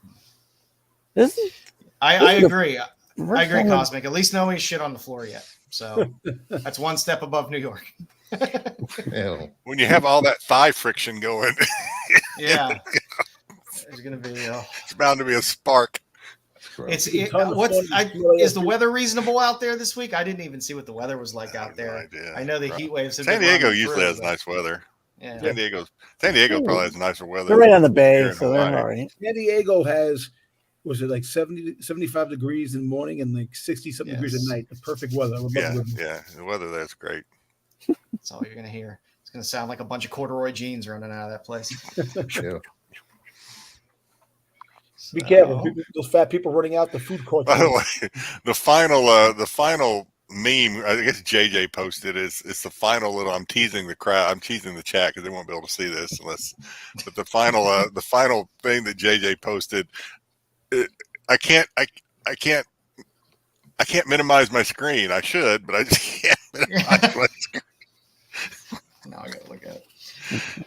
Yeah, it's and I guarantee you, there's probably one person still sitting in the food court eating nachos while Oh, everyone's running out. because you can't waste those $10 nachos or $20 nachos. Oh, it ain't moving. Taking those with me. Oh my, good times. So this week's spotlight, instead of spotlighting somebody, I figured we'd take some big boy books, some big major keys, and look at some other options. I know when I was starting to look at some bigger books and stuff like that, especially if it was a character you liked, I just kind of started small along the fringes. You look for second appearances, you look for some other keys for that character and stuff like that, or other books that tend to hold their value. So I'm just going to go through 6 characters tonight and take a little look. So, of course, first we will start with Zatanna. And if you can't score Hawkman 4, which truthfully, as a first appearance in the Guts, it's a great first appearance. You don't get her at all on the cover of Hawkman 4, unfortunately. So it doesn't count if she's not on the cover. Price wise for this book, it does, because this carries a super higher premium over any of the other Silver Age Zatanna appearances. But if you wanted to get into it, Adam 19 is where you get her on the first cover. It's the second appearance of Zatanna. You get her on the cover, even though she looks a little homely on that cover, in Adam 19, which is a good book to find in a nice 6 or 7. It looks sharp in around that grade. You can get them raw for reasonable prices. A 6 or 7 might cost a couple $100, but that's far better than the, if you wanted a 6 in Hawkman, you're probably going to pay about $700 now, $750. So, well, there's a 9.0 Mexican for $3,800 up. I'm not talking about Mexican books. It gets too confusing. You start throwing foreigns in there. So is this like second, third, and fourth appearance from left to right? In this case, this is second and third appearance in the Green Lantern 42. And then you have it's close to her fourth appearance in Justice League 51. Justice League 51, though, to me is the first good Zatanna cover that's out there. Yeah, it is the best cover. It always looks sharp. I have a handful of raw copies of this. I've been waiting to try to find a decent graded copy of this, or find a raw that's good enough to actually submit. But all 3 of these are good books that are gettable. So if you're a Zatanna fan, you can kind of start backwards. You could pick up a beat up Justice League of America 51 for $20-$25. Same with the Green Lantern 42.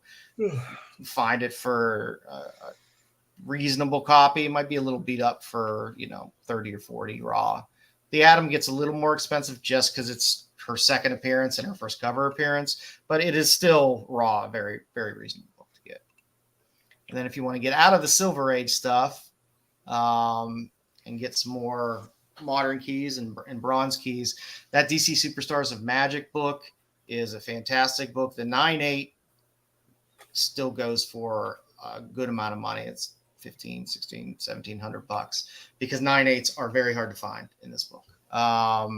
Most of these are pretty beat up, but if you're looking for a raw copy to add to the personal collection, you can find some decent copies out there for very reasonable.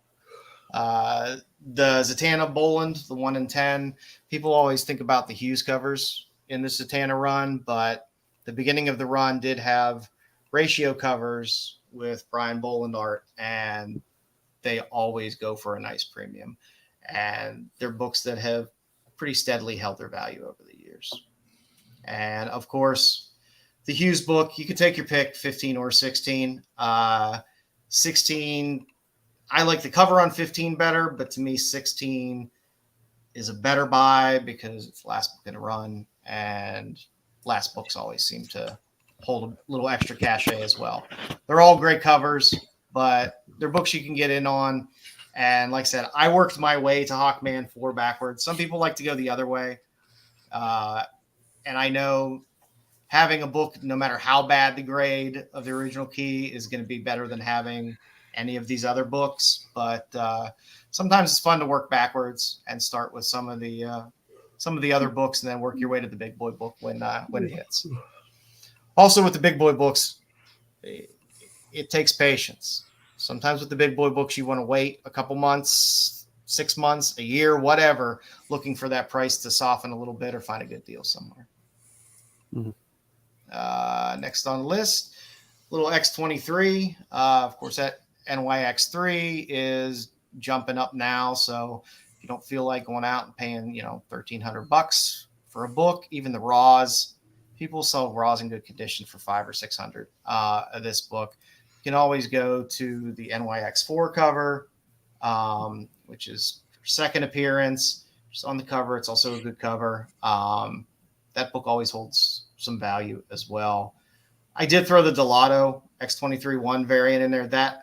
That's pretty much as expensive as NYX3, but it is one of those books that if you're an X23 collector, that's a good big boy book to have. They have that book, the Mexican foil of that book.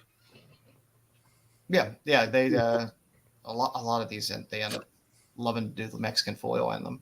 The all-new Wolverine 1, this black and white variant seems to do pretty well. 9/8 of those always seem to hold up value, as does the all-new Wolverine 1, the hip-hop variant as well. GMX. Both of those hold up pretty well. And they're books that sometimes you can find a lot. The all-new Wolverine, the black and white one, was local comic book shop day variant. If you can find it, not a bad book to have. Again, except for the Delato, some of these other ones you can find raw, sometimes a little more reasonable. Always look at your books, the raw books, make sure that you're not paying graded prices for a raw book or looking at a really nice looking raw copy that's reasonable. Do your research. And not passing that up as well. So, do your research. Next on our list, got Batgirl. Yay. If you can't go for her first appearance, which can get pretty pricey with the various shades of purple on that cover that you'll find with every copy you see, there are some other options. And I think this was 363, her with the blindfold there. That is her second appearance. Some of these Silver Age appearances are pretty reasonable. 363, the second appearance, can be a little bit pricey here and there, but still not a bad book. Running her stacking. Yeah. 371 is, I think, her third appearance as well. So, and that Batman as well is one of her very early appearances. So there's a few good Silver Age books out there. If you can't shell out for the big boy book, that you can find raw in a lot of cases or at a lower grade for pretty reasonable prices. If you want to get into the more modern things, the Batgirl run, that steampunk variant on Batgirl 28 is I hate that always, book. I want it. It's always a pricey book. Not crazy, but it's a $300 book. You say you hate this cover, but you want it, Brucifer? No, I say I hate this book because I don't have it. Oh, I want it. A lot of those steampunk variants from this time, because the Wonder Woman one as well, that was Superman, Wonder Woman one. That's expensive too. There's some good ones. So again, I tried to find some books that tend to hold their value a bit and don't do real crazy fluctuations. The Batgirl Adventures, if you're a Bruce Timm fan, this is a book that always sells. It's a book that you can have on a wall at any time. It's a wall book. And in a high grade is still a nice $300 book, if not higher in the higher grades. And last but not least, this Middleton variant on Batgirl still sells quite well, and you can get raws for $20 to $40. But graded, this book still sells for like $125 or so graded, in good shape, and it's a good iconic Batgirl cover as well. And it's been homaged already as well, so it has that going for it. So, you know, every time you see homages, people remember the original and look for the original. So it pushes a little volume around as well. Cool. Can't afford a giant size X-Men. I can't. So some other options of this uncanny launch here. X-Men 94, of course. Yeah, Bruce will win all of these. He's won all but like 3 in a Raz. Oh, AOA. I haven't won in like 2 weeks. I say, is X-Men 94? She learned to walk again, for God's sakes. Give her a break. Are those books even affordable? Those books are like no, 94 is pretty high. They're high, but they're lower. But they're lower than. Oh yeah, sure, lower than Giant X. The big boy. Yeah.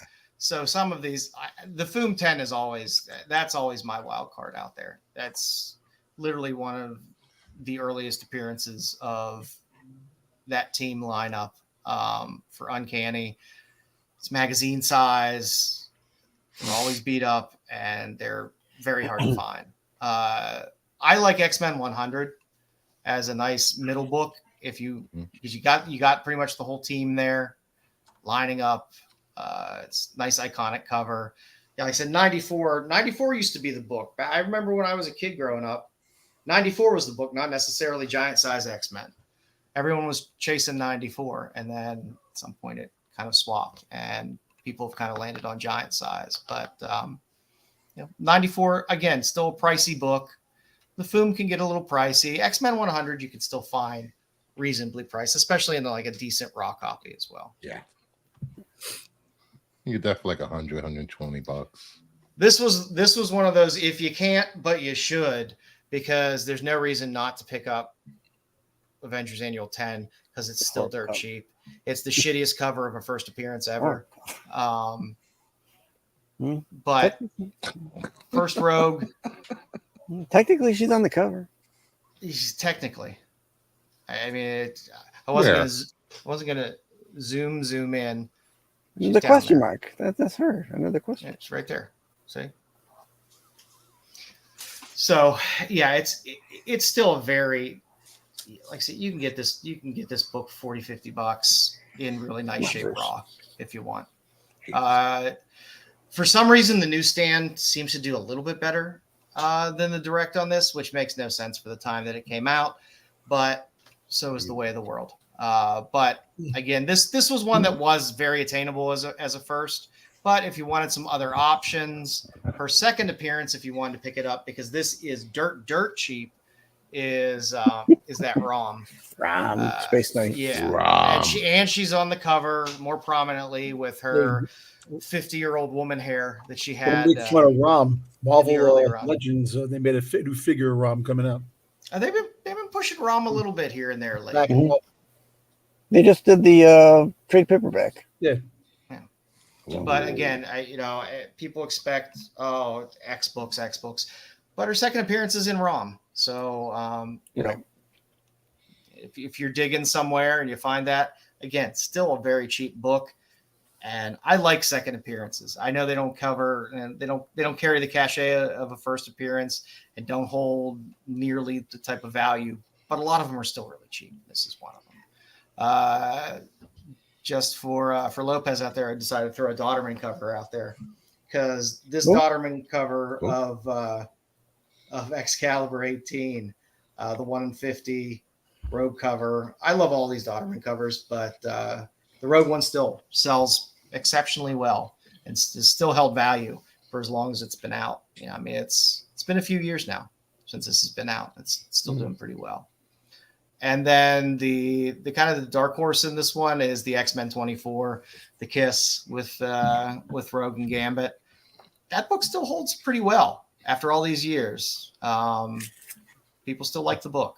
So, and that's one you can find cheap out there sometimes.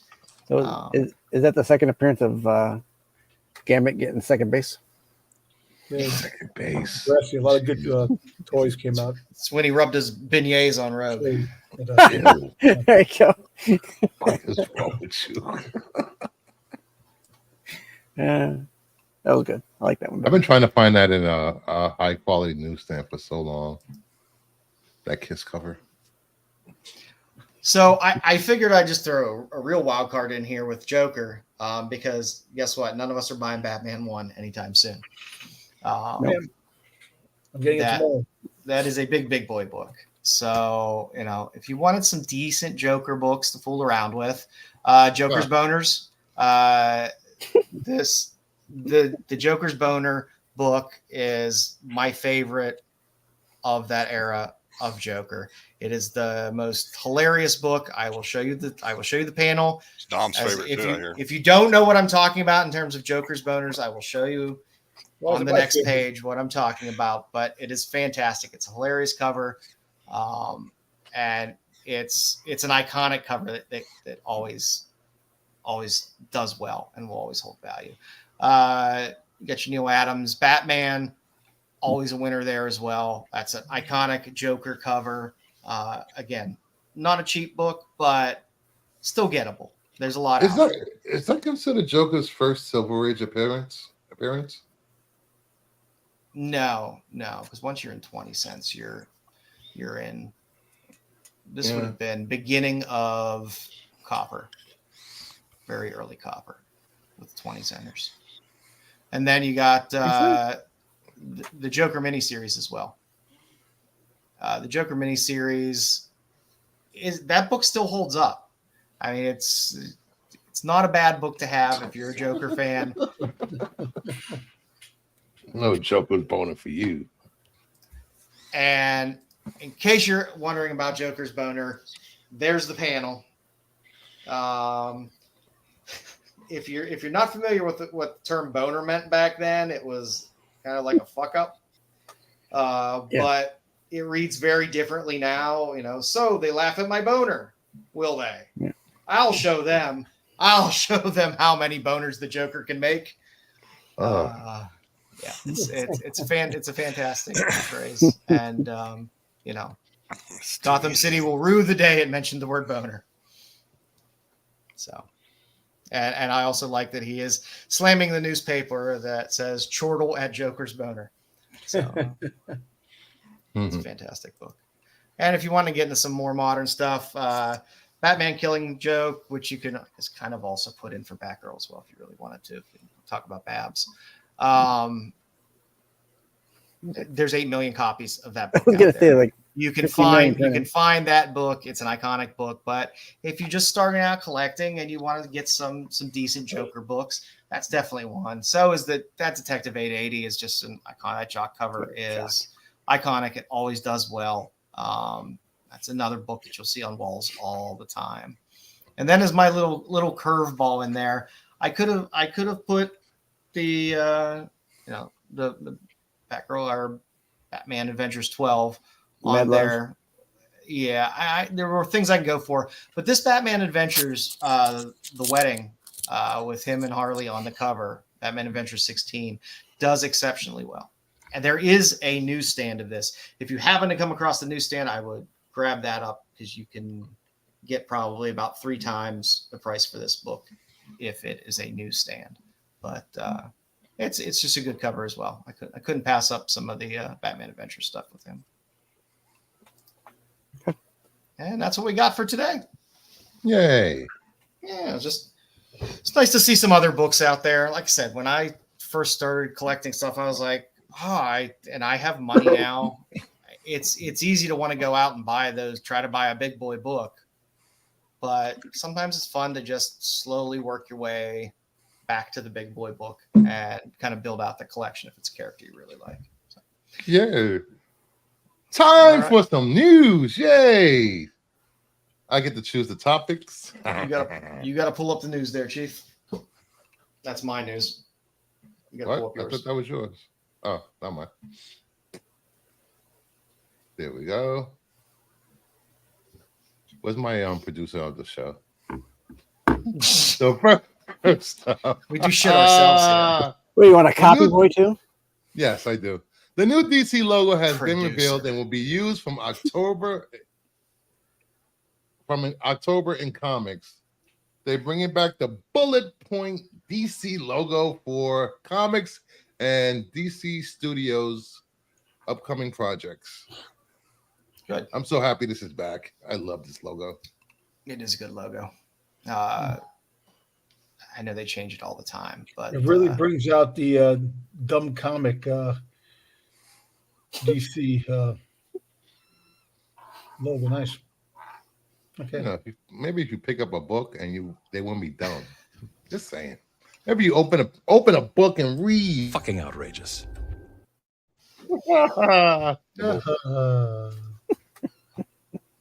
You know, I'm happy they brought back the bullet. It's nice.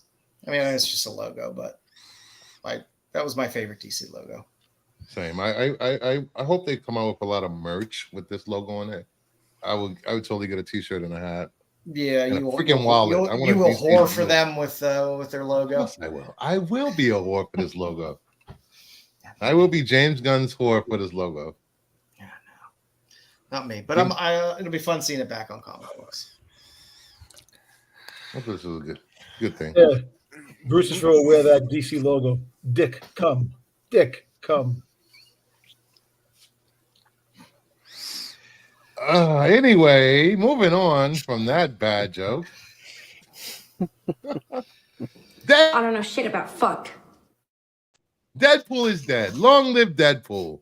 Get your first look at Wade's daughter Ellie taking up the mantle in 2 new covers, and follow her new mission in Deadpool 7 by writers Cody Ziegler and Alex Quasarano, with art by Andrea De Vito this November. They're killing you off Deadpool, guys. Killing you off Deadpool.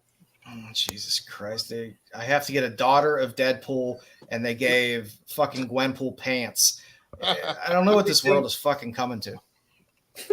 You kill off a character, bring back the female version. Is that Taskmaster back there behind her? Yeah, Taskmaster, there's Dogpool back there. This thing will sell like hotcakes because that's the way Marvel fans are. They'll buy it up. It does or doesn't, because you're going to get Spider-Girl too. Yeah, Spider-Girl's coming. Yep. Yeah. Spider-Boy wasn't good enough. Spider adolescent, Spider toddler, Spider this, Spider that, Spider corpse. Yeah, we got Spider Baby in the cartoon. They haven't created enough Spider characters yet, so many more Spider characters, more Deadpool characters. Yep. Inundate us, Marvel. You already started. I refuse to buy into this hype. Yeah, this is not on my radar. No. You'll be. I get. When's this supposed to come out? November. I guarantee you, in November we'll be doing pickups, and Bruce will be like, "Here's a 1 in 25 Deadpool." With only as Villalobos is doing the cover. I love the way Styx said this is not on his radar. Like the world doesn't care because it's not on my radar. I'm not going to be talking about this. Wow, I can't believe she's not as artist. You just stole content from Marco, not on the radar. Jesus Christ, Styx. There you go. You're gonna be getting a phone call tomorrow. You're gonna get a sternly misspelled letter tomorrow. You're gonna count your wages. Listen, Marco's a marked man. Don't worry about it. He's got people people selling his merchandise with his face on it. Don't worry about it. What? Oh, you're lucky met Dick Sprang. That's awesome. I don't want to know. I don't want to know either. Save that for tomorrow's show. Next up, the Boys prequel series Fort Rising, starring Jensen Ackles and Aya Cash, ordered by Prime Video. Let's go, Soldier Boy! I don't know the need for this. I love Jensen Ackles. Don't get me wrong.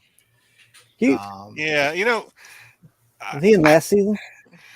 Yes. He's not in this current season. He was in. Yeah, he's coming back for season 5 also. And he was. I don't know if you guys talk about. At the end. Yeah, I can say I don't know if you guys talk about the boys on here or not, but because I don't watch the show and I'm not on it, but I'm just saying that the boys. Thanks, Jedi. Yeah, Marco. Be on whenever that's another Marco. Marco tribute. Homage and Marco. Yeah. No, I was more excited about. Actually, I'd forgotten that last week was the finale, and I was like super hyped to watch it this week, and I'm like, oh shit, it's over. But no, I was more excited that they introduced the characters from the spinoff than. I love the spinoff. I thought the spinoff was really good. I was more excited about that because they introduced like the evil characters from the spinoff at the end of the finale than showing us Soldier Boy again. I was like, he was cool okay, Gen V when he showed up. He's funny. Hey, listen, if they do it the same way like that, then it'll be good. I wasn't a huge fan of this season of The Boys. So we got Boys season 5 coming. We have The Boys Mexico. We have Gen V season 2, and we have Bot Rising coming. I wish they would stick more in their own universe than try to pepper in things in our universe. I was gonna say, I lose it from the story. Is this gonna be an Ennis? Is this an Ennis writing this, or is this just like they're just totally going off the Ennis? I don't think Ennis is written. I think they're just gonna do their own thing. Yeah, okay. They're gonna send this 7 different directions. Ennis just has a knack for like the totally crazy. Yeah, and I love Ennis, and I love his writing. But yeah, they are gonna just. Ooh. They're going to grind the bones into dust of this IP at Amazon. Well, I don't know if did I add it to slides? No. This season, actually, no. The season the viewership is up 20% over last season. So more people watching this season than the last couple of seasons. Yeah, this season just didn't do it for me. I still watched it and enjoyed it overall, but it's been my least favorite of the season so far. Yeah, Next up, I'm sure he probably is pretty hands off with these shows. No hero-gasm, no exploding people's anus open. What? That was remember. Have you not watched the show? Yeah. Hey, what exploding anus? Did I miss that episode? That might have been in Gen V. Remember when she crawled up that guy's butt and exploded? Listen, that's Bruce's superpower to get small. Oh my God. I'm in your mouth again tonight. That's like the 4th time I've been in your mouth. Oh, that's definitely going to get clipped for SNS right there, Bruce. I know. That's the 4th time. Moving on. Deadpool movie has already passed 100 million worldwide. That was just with previews. Well, what was the estimate? 360 was worldwide estimate? I think they may have brought it back down to like 270, 280. That's a big brought down from 360, but 360 was pretty big.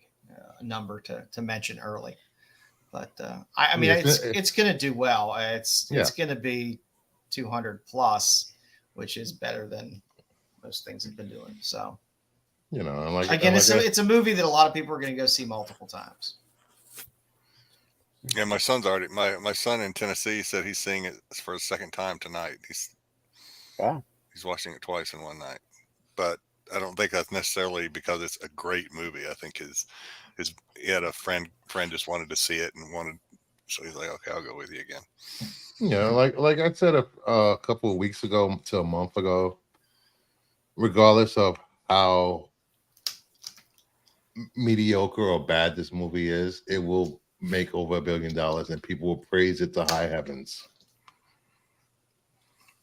Wasn't Ryan was on one of the talk shows hyping this thing up. He said there will not be a number 4. I don't know how true that is, but you can say that, and then I can say money has a way of changing people's 6 attitude. months down the road, But he also didn't say the character's going away either, so they can always do something that's not a Deadpool 4 and still be a Deadpool movie. Mm-hmm.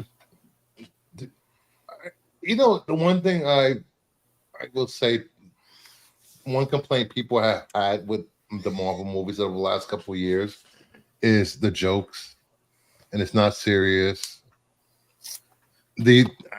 Throwing Deadpool in with a lot of these characters is going to make a lot of these movies more comedic. But I don't think they're going to necessarily throw him in.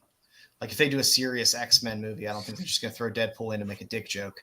And Who's complaining because the movies are not serious? I don't like them when they're serious. Well, the criticism for Love and Thunder, the criticism for the Marvels. I like Love and Thunder. Well, Love and Thunder. Well, you like really? I like Love and Thunder. I mean, I didn't hate it. Type of thing in those movies, not just the jokes. That's why they didn't. Yeah, but the jokes are all interior jokes. It's not like Joe said, they're not dick jokes. They're not. Yeah, a lot of people didn't like the comedy, the way the comedy's taking over Marvel movies. I love that. That was the thing. I love that. Guardians of the Galaxy has always been my favorite because it's funny. The Thor movies, with the exception of the second one, I like because they're funny. Yeah. They make all the serious characters funny. Like Spider-Man is supposed to be funny. Deadpool is supposed to be funny. You have these characters that are actually supposed to, but then you have guys that are supposed to be more serious, cracking jokes. And Marvel have a habit of doing that. All their movies, all their characters have these jokes. So it kind of gets to a point where it's like, we got one person on the panel right there that agrees with that. Too many jokes in Marvel movies. I don't mind it. The movies all just kind of felt the same after a while. People who love this hate She-Hulk. I like She-Hulk. I don't know. I fucking hated She-Hulk. I still hate She-Hulk with a passion. Yeah, I remember Dom and I used to review She-Hulk way back in the day when it was just him and me. I think we both like She-Hulk, if I'm not mistaken, Dom. Dom hates it now. Unless you've changed your mind. Listen, I hated. Here we go. In fact, no. I hate the fact that they made Hulk a fucking wimp, man. Come on, man. I hated the fact that she's supposed to be like this top line lawyer, and all she did the whole movie was be a shit lawyer. Come on, you criticizing the law and it takes me out of the story when you're hired as a divorce attorney and you work for the opposite side during negotiations. Yes, that takes me out of the out of the show. Hey Joe, listen, she was also a slutty lawyer too, because all she wanted to do was get him. Maybe that's why I liked it so much.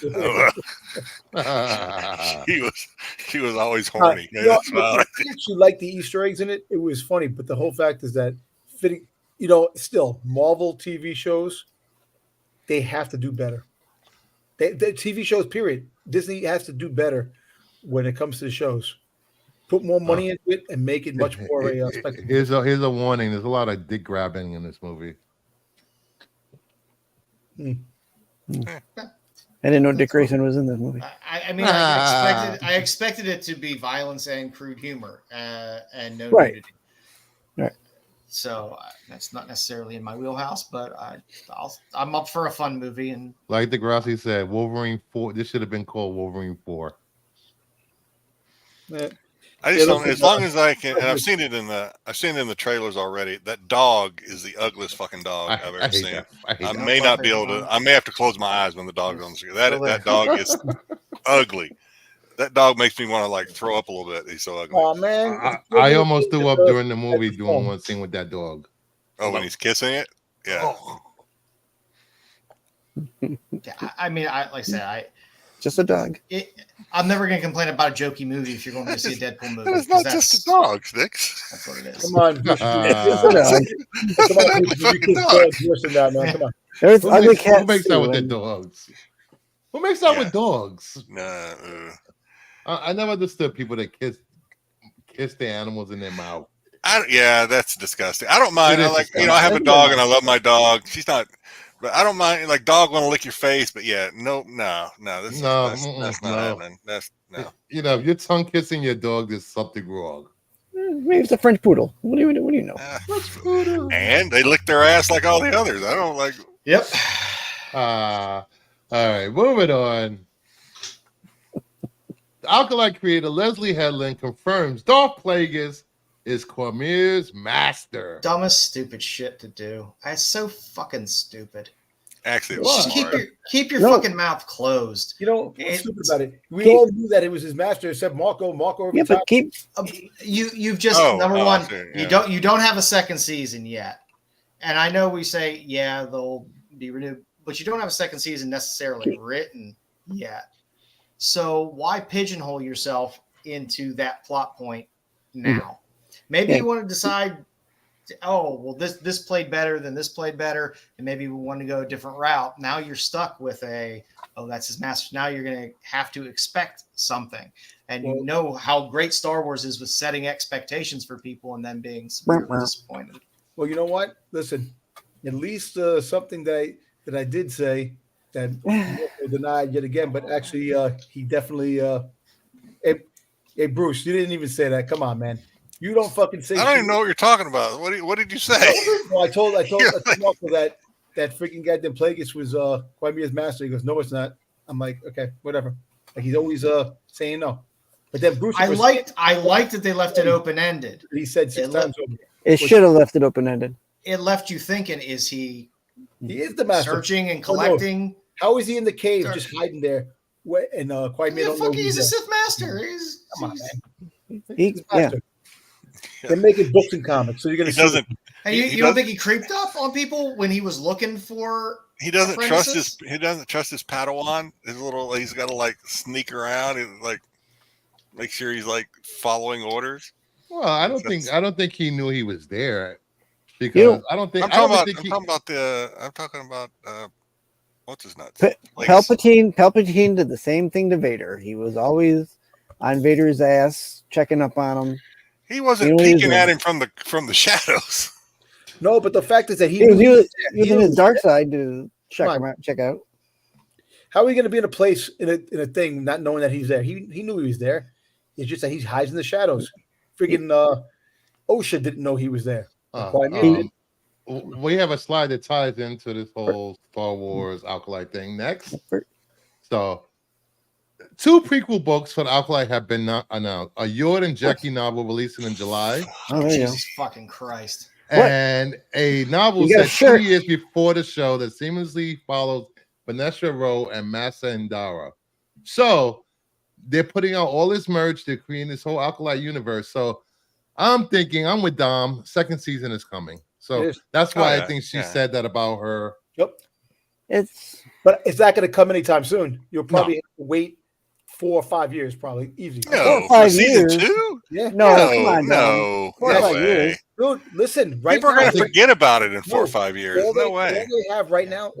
I'll be 250 by that time. All they have right now that's is solidified is Andor season 2 and Ahsoka season 2. After that, nothing. Movies. That's it. So they're going to be put their concentration in the movies. This ain't when is D23? Well, then just don't do it then. Just don't do it. At least fucking 5 years. Next month or the beginning of September. At least that one's a YA novel. Because I do like when Star Wars does that. I like that Star Wars tries to hit all the different demographics. They'll do a kids thing. They'll do a young adult thing. They'll do an adult thing to try to hit the different audiences. And you get different little bits and pieces out of all of them. If we're going to get an Acolyte season 2, it'll be before 2026. No, it's not. Nope. It's not going to be 5 years, Dom. It's not going to be 5 years. 5 years. Because listen, I don't think that long, Dom. You're going to hear it. They're going to mention it in Figure Star Wars Celebration next year. They'll mention it. It's not in the works anytime soon. Think about this. If you got Andor season 2 coming out, right? It's already done. Ahsoka season 2, possibly the end of next year. If you're lucky, going into 2020. I think it starts filming in September. Well, if it starts filming in September, you'll have it at the end of next year. That's right. It's going to be like in December of next year.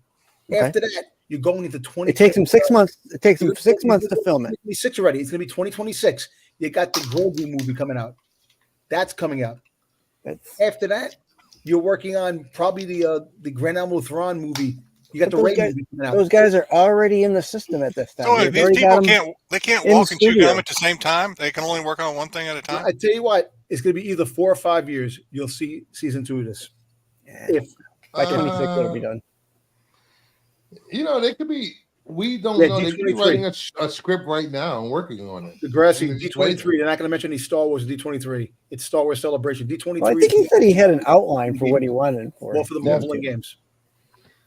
So that doesn't take much to extrapolate into it. No. Hey, look. Can we go ahead, Don? No, I'm just saying. Look. Yeah, they can look.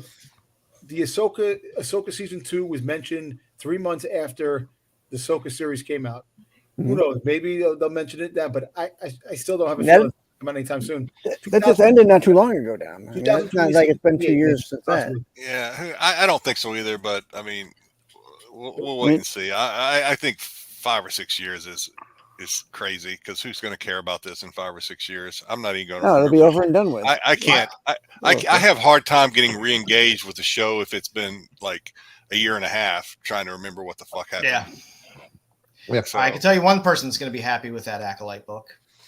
No, he's already posting it in our Star Wars chat. He's like rubbing our nose in it. It's pathetic. We already got the Yord T-shirt. Take it off, ready, holding a Yord doll. Yeah. I can't Who wait. the hell wants a Yord novel? But it's a young adult. It's a young adult novel. Young adult. So once I realized, it's Jackie and Yord, and it's a young adult novel, I'm like, oh, okay, that makes sense. Well, you see, Wayseeker's like a little girl. A little girl. Yeah. Oh, jeez. You're gonna get it. So.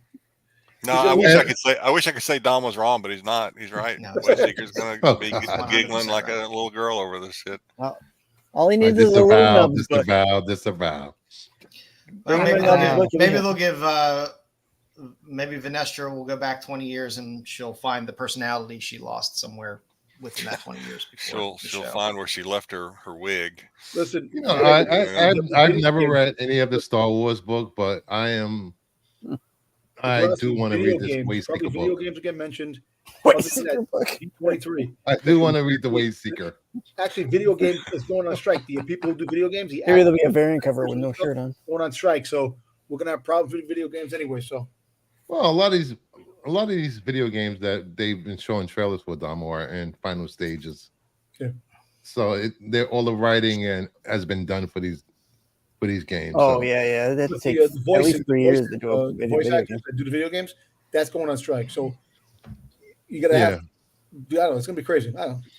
But for you, Kalnaka, they are doing. He's getting his own comic book. Oh my god! Well, this is just people like. We already knew the one shot. The book coming out. Yeah, it's a one shot. It's a good Phil Noto cover. I'll give you that much. Yeah, I like it. But I'm not going to open it. I like Noto. I might buy it for the cover. But I don't know. I've pumped the brakes seriously on my Star Wars comic buying lately. So for some reason, I feel like Kanaka there should be holding a bag of Jack's beef jerky or something. That would make it more interesting. Kanaka's joining. He's just going to cook, and he's just making stew. That's the whole comic for the one shot. Making stew. Just making stew the whole time in the middle of the woods. All right, remember this. Degrassi said Disney Entertainment Showcase will be at D23. Yeah, but I don't think they're going to announce this. They rarely talk about Star Wars at D23. Yeah, they do a little bit, but not much. The only thing they talked about one time, if I'm not mistaken, he's going to be at D23. Daniel Logan. Daniel Logan's everywhere. He's going to be in Ohio, Columbus, Ohio, in August. Maybe we'll get a young Boba Fett series now. You can believe in the Mortis gods, but you can't believe in that. Daniel Logan was at my mall at a card show. That's where I got him to sign my Boba Fett. He was at a car. Oh my god! He was a card show. He's grinding, baby. He's grinding. Yeah, he's a nice dude. No, I'm not saying that to knock him. He's a nice guy, but he's in it to win it. He's not missing any opportunities to sell his merch. I can't wait to.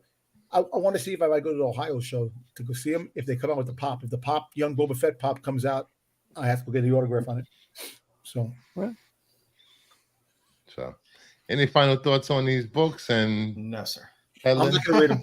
I'm not going to read them.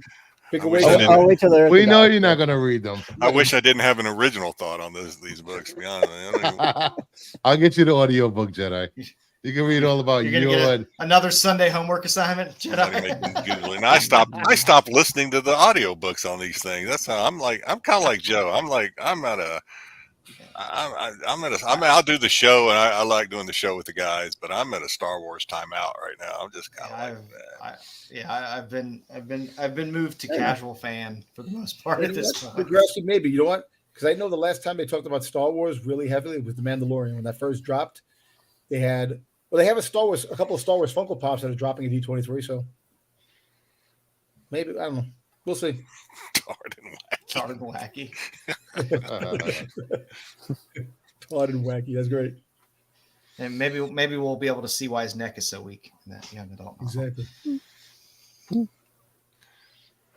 So all right, that is it for the news. I go away and you guys are actually doing comic and pop culture news in your comic and pop culture news segment, and no stories about a guy who got his junk stuck in a toaster. Nothing crazy. No, like nothing like that. I farmed my news out. Serious. We are a serious news outlet now. We're a serious show now. Okay. All right. So welcome to Q&N. Wait, no, that sounded wrong. Never mind. A little discussion topic. Somebody had posted that the direct market killed because somebody said our comic book's dying out, and somebody responded and got a lot of traction on it. That the direct market killed mainstream American superhero comics economically and culturally. Do you feel that the direct market has killed comics? I found this beautiful. I love this picture. Comics have been dying since 1935 because people every few years or every decade will talk about how comics are dying. Are you talking about like online direct, like no? Stuff direct? Once the direct market started in the 80s, where things were just being shipped like directly to the comic, okay, to the consumer, or directly to instead of the newsstand, okay, instead of the newsstand. Basically, the death of the newsstand. Where you used to be able to just go pretty much anywhere and be able to just pick a comic book up off a rack pretty cheap. Well, I think this is true to some extent because it seems that DC has realized this. That's why they were allegedly releasing their Absolute line in Walmart and Target as single issues, which that'd be great for comics if it catches on. You know what killed comics? Those fucking double reprint 2025. No, I haven't, but I do want to get it, Frankie. All those damn reprints, the facsimile books, what killed comics was all those covers for those X-Men books, all the Spider-Man covers, all those variants that sat on the shelves. That's what we say that, but how many years later? How many years later are we still buying facsimile 1:25 ratio incentives? Or second print 1:25 virgin copy of the same. I have no idea what you're talking about. I mean, Dom, you were just talking about you had a Mexican foil earlier. What? I mean, true. The Mexican foil is a foreign book. That doesn't count. It's a reprint. I don't think it is. I mean, I don't know. What I know. It's from another country, man. Unless it was printed the same day released the same day as the American version, it's a reprint for me. Or at least within 6 months. I mean, I think the price point sucks. Go ahead, Dom. Sorry. What makes me laugh is that there's no Boba Fett first appearance foil cover from another country. Come on, man. Get with the program. What are you talking about? You're just complaining about multiple covers. Now you want a foil Boba Fett cover? Yeah, the first appearance of Boba Fett, issue 42. Give me that. I'll take it. I'm done. Yeah, I didn't hear about stores getting 10 free copies, but it's not unusual for overships to happen every now and then like that. I will say these facsimiles are they pick and choose, because like when we got the Loki series, we didn't get any reprints of the first appearance of Kang, no foil, nothing like that. But then they'll do like hundreds of different Spider-Man books and do 1:25s, and they crank out like a facsimile of a Spider-Man book every other week anymore. Yeah. So or Hulk 181 every 5 months, and like, oh, I will give it. DC has been doing at least their facsimiles are keys, and a lot of them are harder to find. Hard to find books, or you can't afford them. But they don't do 1:25 variants of them. You get a regular cover, then you get a foil, then you get a blank. Which I would love the blank. I love the blanks for facsimiles. Get some art on that. So I'm just So this guy is this person is saying what?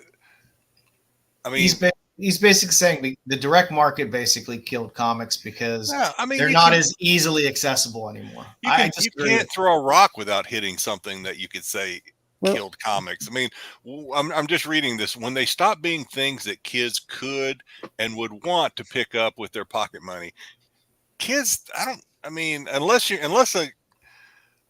a kid is indoctrinated, and I use that word, indoctrinated, but brought up with comics. In other words, their parents read comics, or they probably don't give a shit about comics. If they do read a comic, it's going to be on their freaking phone or tablet. It's not going to be something that catches their eye in a supermarket. My parents never read comics, and somehow when we would go to the newsstand, I would go right to the comic rack and pick something up. Beg to pick something up. That was 1953. Oh my God! Doesn't matter what year it was. That was 1867 at the general store. I'm talking nowadays. Nowadays, kids have phones and pads glued to their hands. I was happy to give my shiny nickel to Colonel Custard and take my comic home with me. So. Well, I will say this: DC and Marvel, I think they started to do webtoons, and a lot of younger people are reading those webtoons. Put Frankie's. Yeah, Frankie's right too. The price killed comics too. You can point at just about anything. Yeah. I mean, I personally don't feel it's dying because again, every 20 years somebody's like, it's dying. It's dying. It's dying. I agree. But it's still cranking along. I think I don't like the price points for books anymore because we're getting hit. Back when there was like 70 covers of X-Men 1 or Spider-Man 1, right in the 90s when all that came out, it was $1.25. It was still cheap.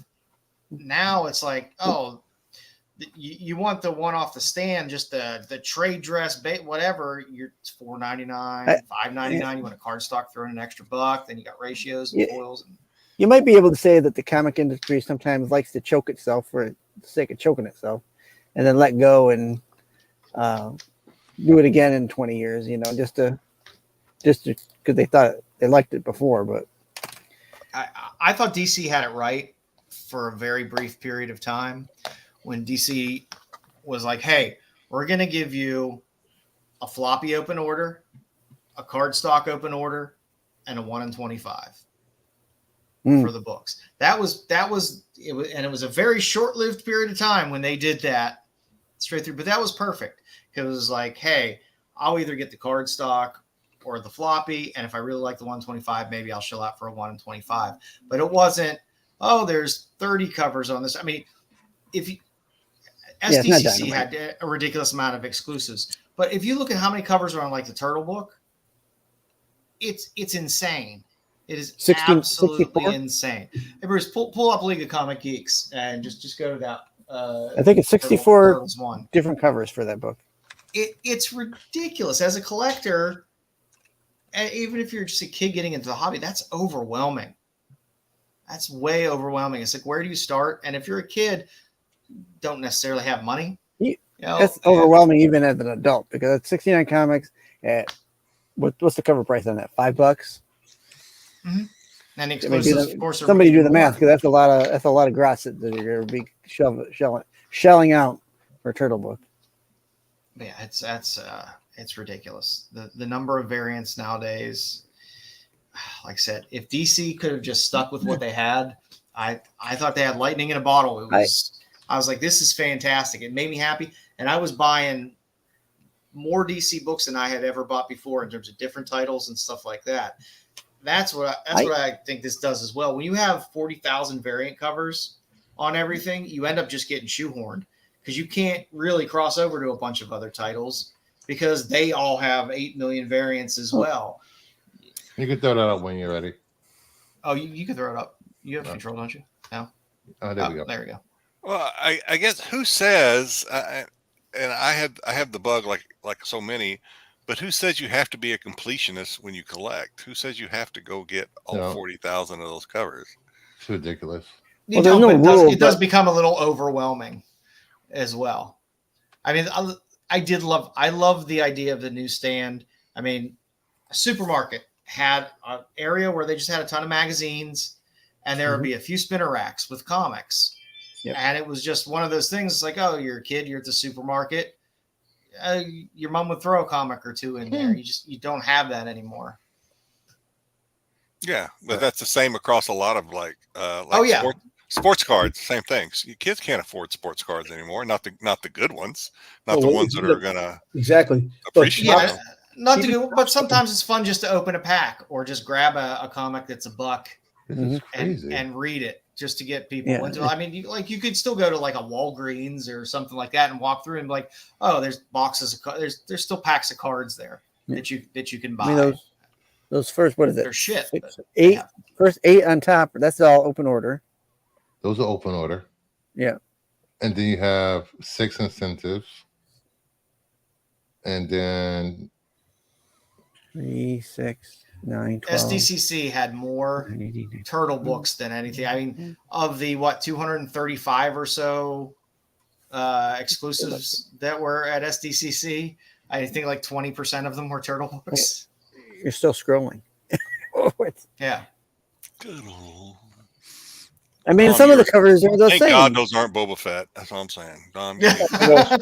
They told me about it. I always say that with Batman and freaking goddamn Wolverine. Jesus Christ. I mean, we're still going. I mean, that's some of the covers are all the same. Over 120 covers. That's crazy. Now, if they have a, I will ask, is there an Archie style cover? I don't think there was. I thought I saw one down. Keep going. Yeah, I wouldn't be surprised. Is that more than the? I think it is. Is that more than the 2015 Star Wars when Star Wars came out? That one was crazy. Yeah, and that had all the printings, extra printings as well. I don't know if it was. Did it break 100 though? I didn't think it broke 100. I mean, this book lines up just because it lines up with SDCC. Yeah. I think you're getting a little more than you would normally get, but this one? No, which one? Down in the middle. Yo, see the really bright one? Variants right there. For Teenage Mutant Ninja Turtles 1. Look at the Buffy guy. CL2. Yeah, 187. Yeah, I see it. 187. Yes, that's kind of a. That's nice gotta be a record. Old trade dress. Gotta be a record. Yeah. It's something. I mean, I thought that Thundercats book was bad when that had all those covers, but this is. I only got one of those, and that was the Mumra cover. I got the Midtown, and then I had to get the Scotty Youngs.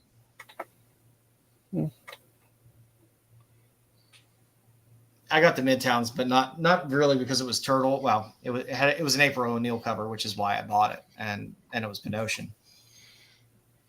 Some of these, but I don't know. They all just feel, a lot of Turtle covers feel the same to me. It's like, okay, turtle. Spot color. The others, I feel the same way about Batman perched on a gargoyle. It's like, okay, I've seen it. Right. Right. Yeah. He's brooding again. Yeah. He's on that church again. Go get the broom. This is crazy. All right, guys. It's a lot. All right, enough of this. What is this? SNS? Get out of there. Something. Yeah. They just dropped a Freddy Funko as Shredder too. 100 pieces. So that's pretty cool. Crazy. I'm happy for you, Dom. Dom gets so excited about Funkos. He doesn't. He does. We don't get to see that much anymore, and when we do get to see it, it's like a shooting star. It's like you gotta appreciate it. I want that Funko convention to come through. I want them to have that. I want to see Dom at a Funko convention in his. I want it to be on the same weekend as Star Wars Celebration. That way, Dom has to decide what he's gonna do. Is he gonna go to Funko convention? Oh God! Or is he gonna go to Star Wars convention? Yeah. Hey, the 50th anniversary of that's in 2 years. It's going to be in 2027. The 50th anniversary of Star Wars. That celebration is going to be big. It's got to be in the States. It's got to be in the States. Hey, I'm telling you right now, Tokyo is going to blow it up. Tokyo is going to kill it with Star Wars Celebration, and we're all just going to be playing for second after that. I'm kind of interested in see what kind of like Japanese exclusives we'll get out of there. So that'll be fun. Well, Mark already said that he's not getting anything for anybody, so. Oh, I wouldn't. No. I forgot he was going. Yeah. He ain't standing in line for nothing. No. So, this the fire that broke out wasn't at the con. It was at another location where they were showing the penguin. Yeah. Was it the bathroom next to the con? Separate building. So someone didn't take a shit, they lit a fire. All right. if you haven't subbed up yet, Methane explosion. this is what we got. Go in, sub up. If you like the show, I appreciate a like. If not, that's fine. We'll take any engagement. Let's go. Thumb up, thumb down, thumb to the left. I'm here every week. Whether a thumbs up Tip your waitress. is clicked or not. So, That's true. Yeah. So sub up if you like it. That's great. If there's something you want to see, a spotlight or something special, put it in the comments after the show. I'm always happy to look for spotlight ideas and stuff like that, or not comic sales of the week ideas, because I'm running out really fast. Things to find. But I like the segment. It's a fun, great segment, and I like to find stuff because it's fun. Tough. Once you find, I got something for you. Fun. How about you do a not comics used panties? Oh, that is gross. That is gross. And there's vending machines for those things. And I don't want to know. I don't want to know the scale of what makes one more expensive than the other. Didn't we do sweaty sneakers already? No, I'm just playing. We did something with shoes. I don't want to look at the patina that's on the pair of panties for that stuff. So tomorrow night, Dom's like, where do I get that? Where do I get those? Tomorrow night, I don't know what's going on with SNS. Because Matt's in San Diego. He's in Diego, and I don't know where Sam is. He's going to be the on-scene reporter from San Diego. Yeah. Oh, no, I think he's going to be in a panel at the same time. So he's not going to be on, but he's been recording a lot. So I'm guessing when he comes back, well, he better not be in the chat. That's all I'm saying. Yeah. Earlier. On Sunday, Tales from the Dark Side for all your Star Wars news. And Marco. What news is there nowadays in Star Wars? Yeah. I don't know. Whatever comes out of SDC again. We're going to be talking about how the eternal flame of the Skeleton Crew. It doesn't look good for that project either. A lot of bullshit that happened. So we'll talk about that. On Wednesdays, you're not making you're not making the compelling case that you think you are. I don't think. Well, I got something better to do with it. Wednesdays, catch the boys on tack. I know bust Marco's balls, but he has been doing good stuff with looking at different books. I think we're going to be submitting a couple of those and guessing some grades and stuff like that once we get to Baltimore. So it'll be fun. They're going to have some stuff going on in Baltimore, and we'll have a booth there. So that'll be fun. Yeah. And if you haven't watched before this show, the CBSI Hot 10 comes on at 9, and then it rolls right into us. So always check that out as well. That is always fun. And remember, you're going to be a bad motherfucker. We appreciate you all for hanging out for so long, and now you can enjoy the new outro. The qualified.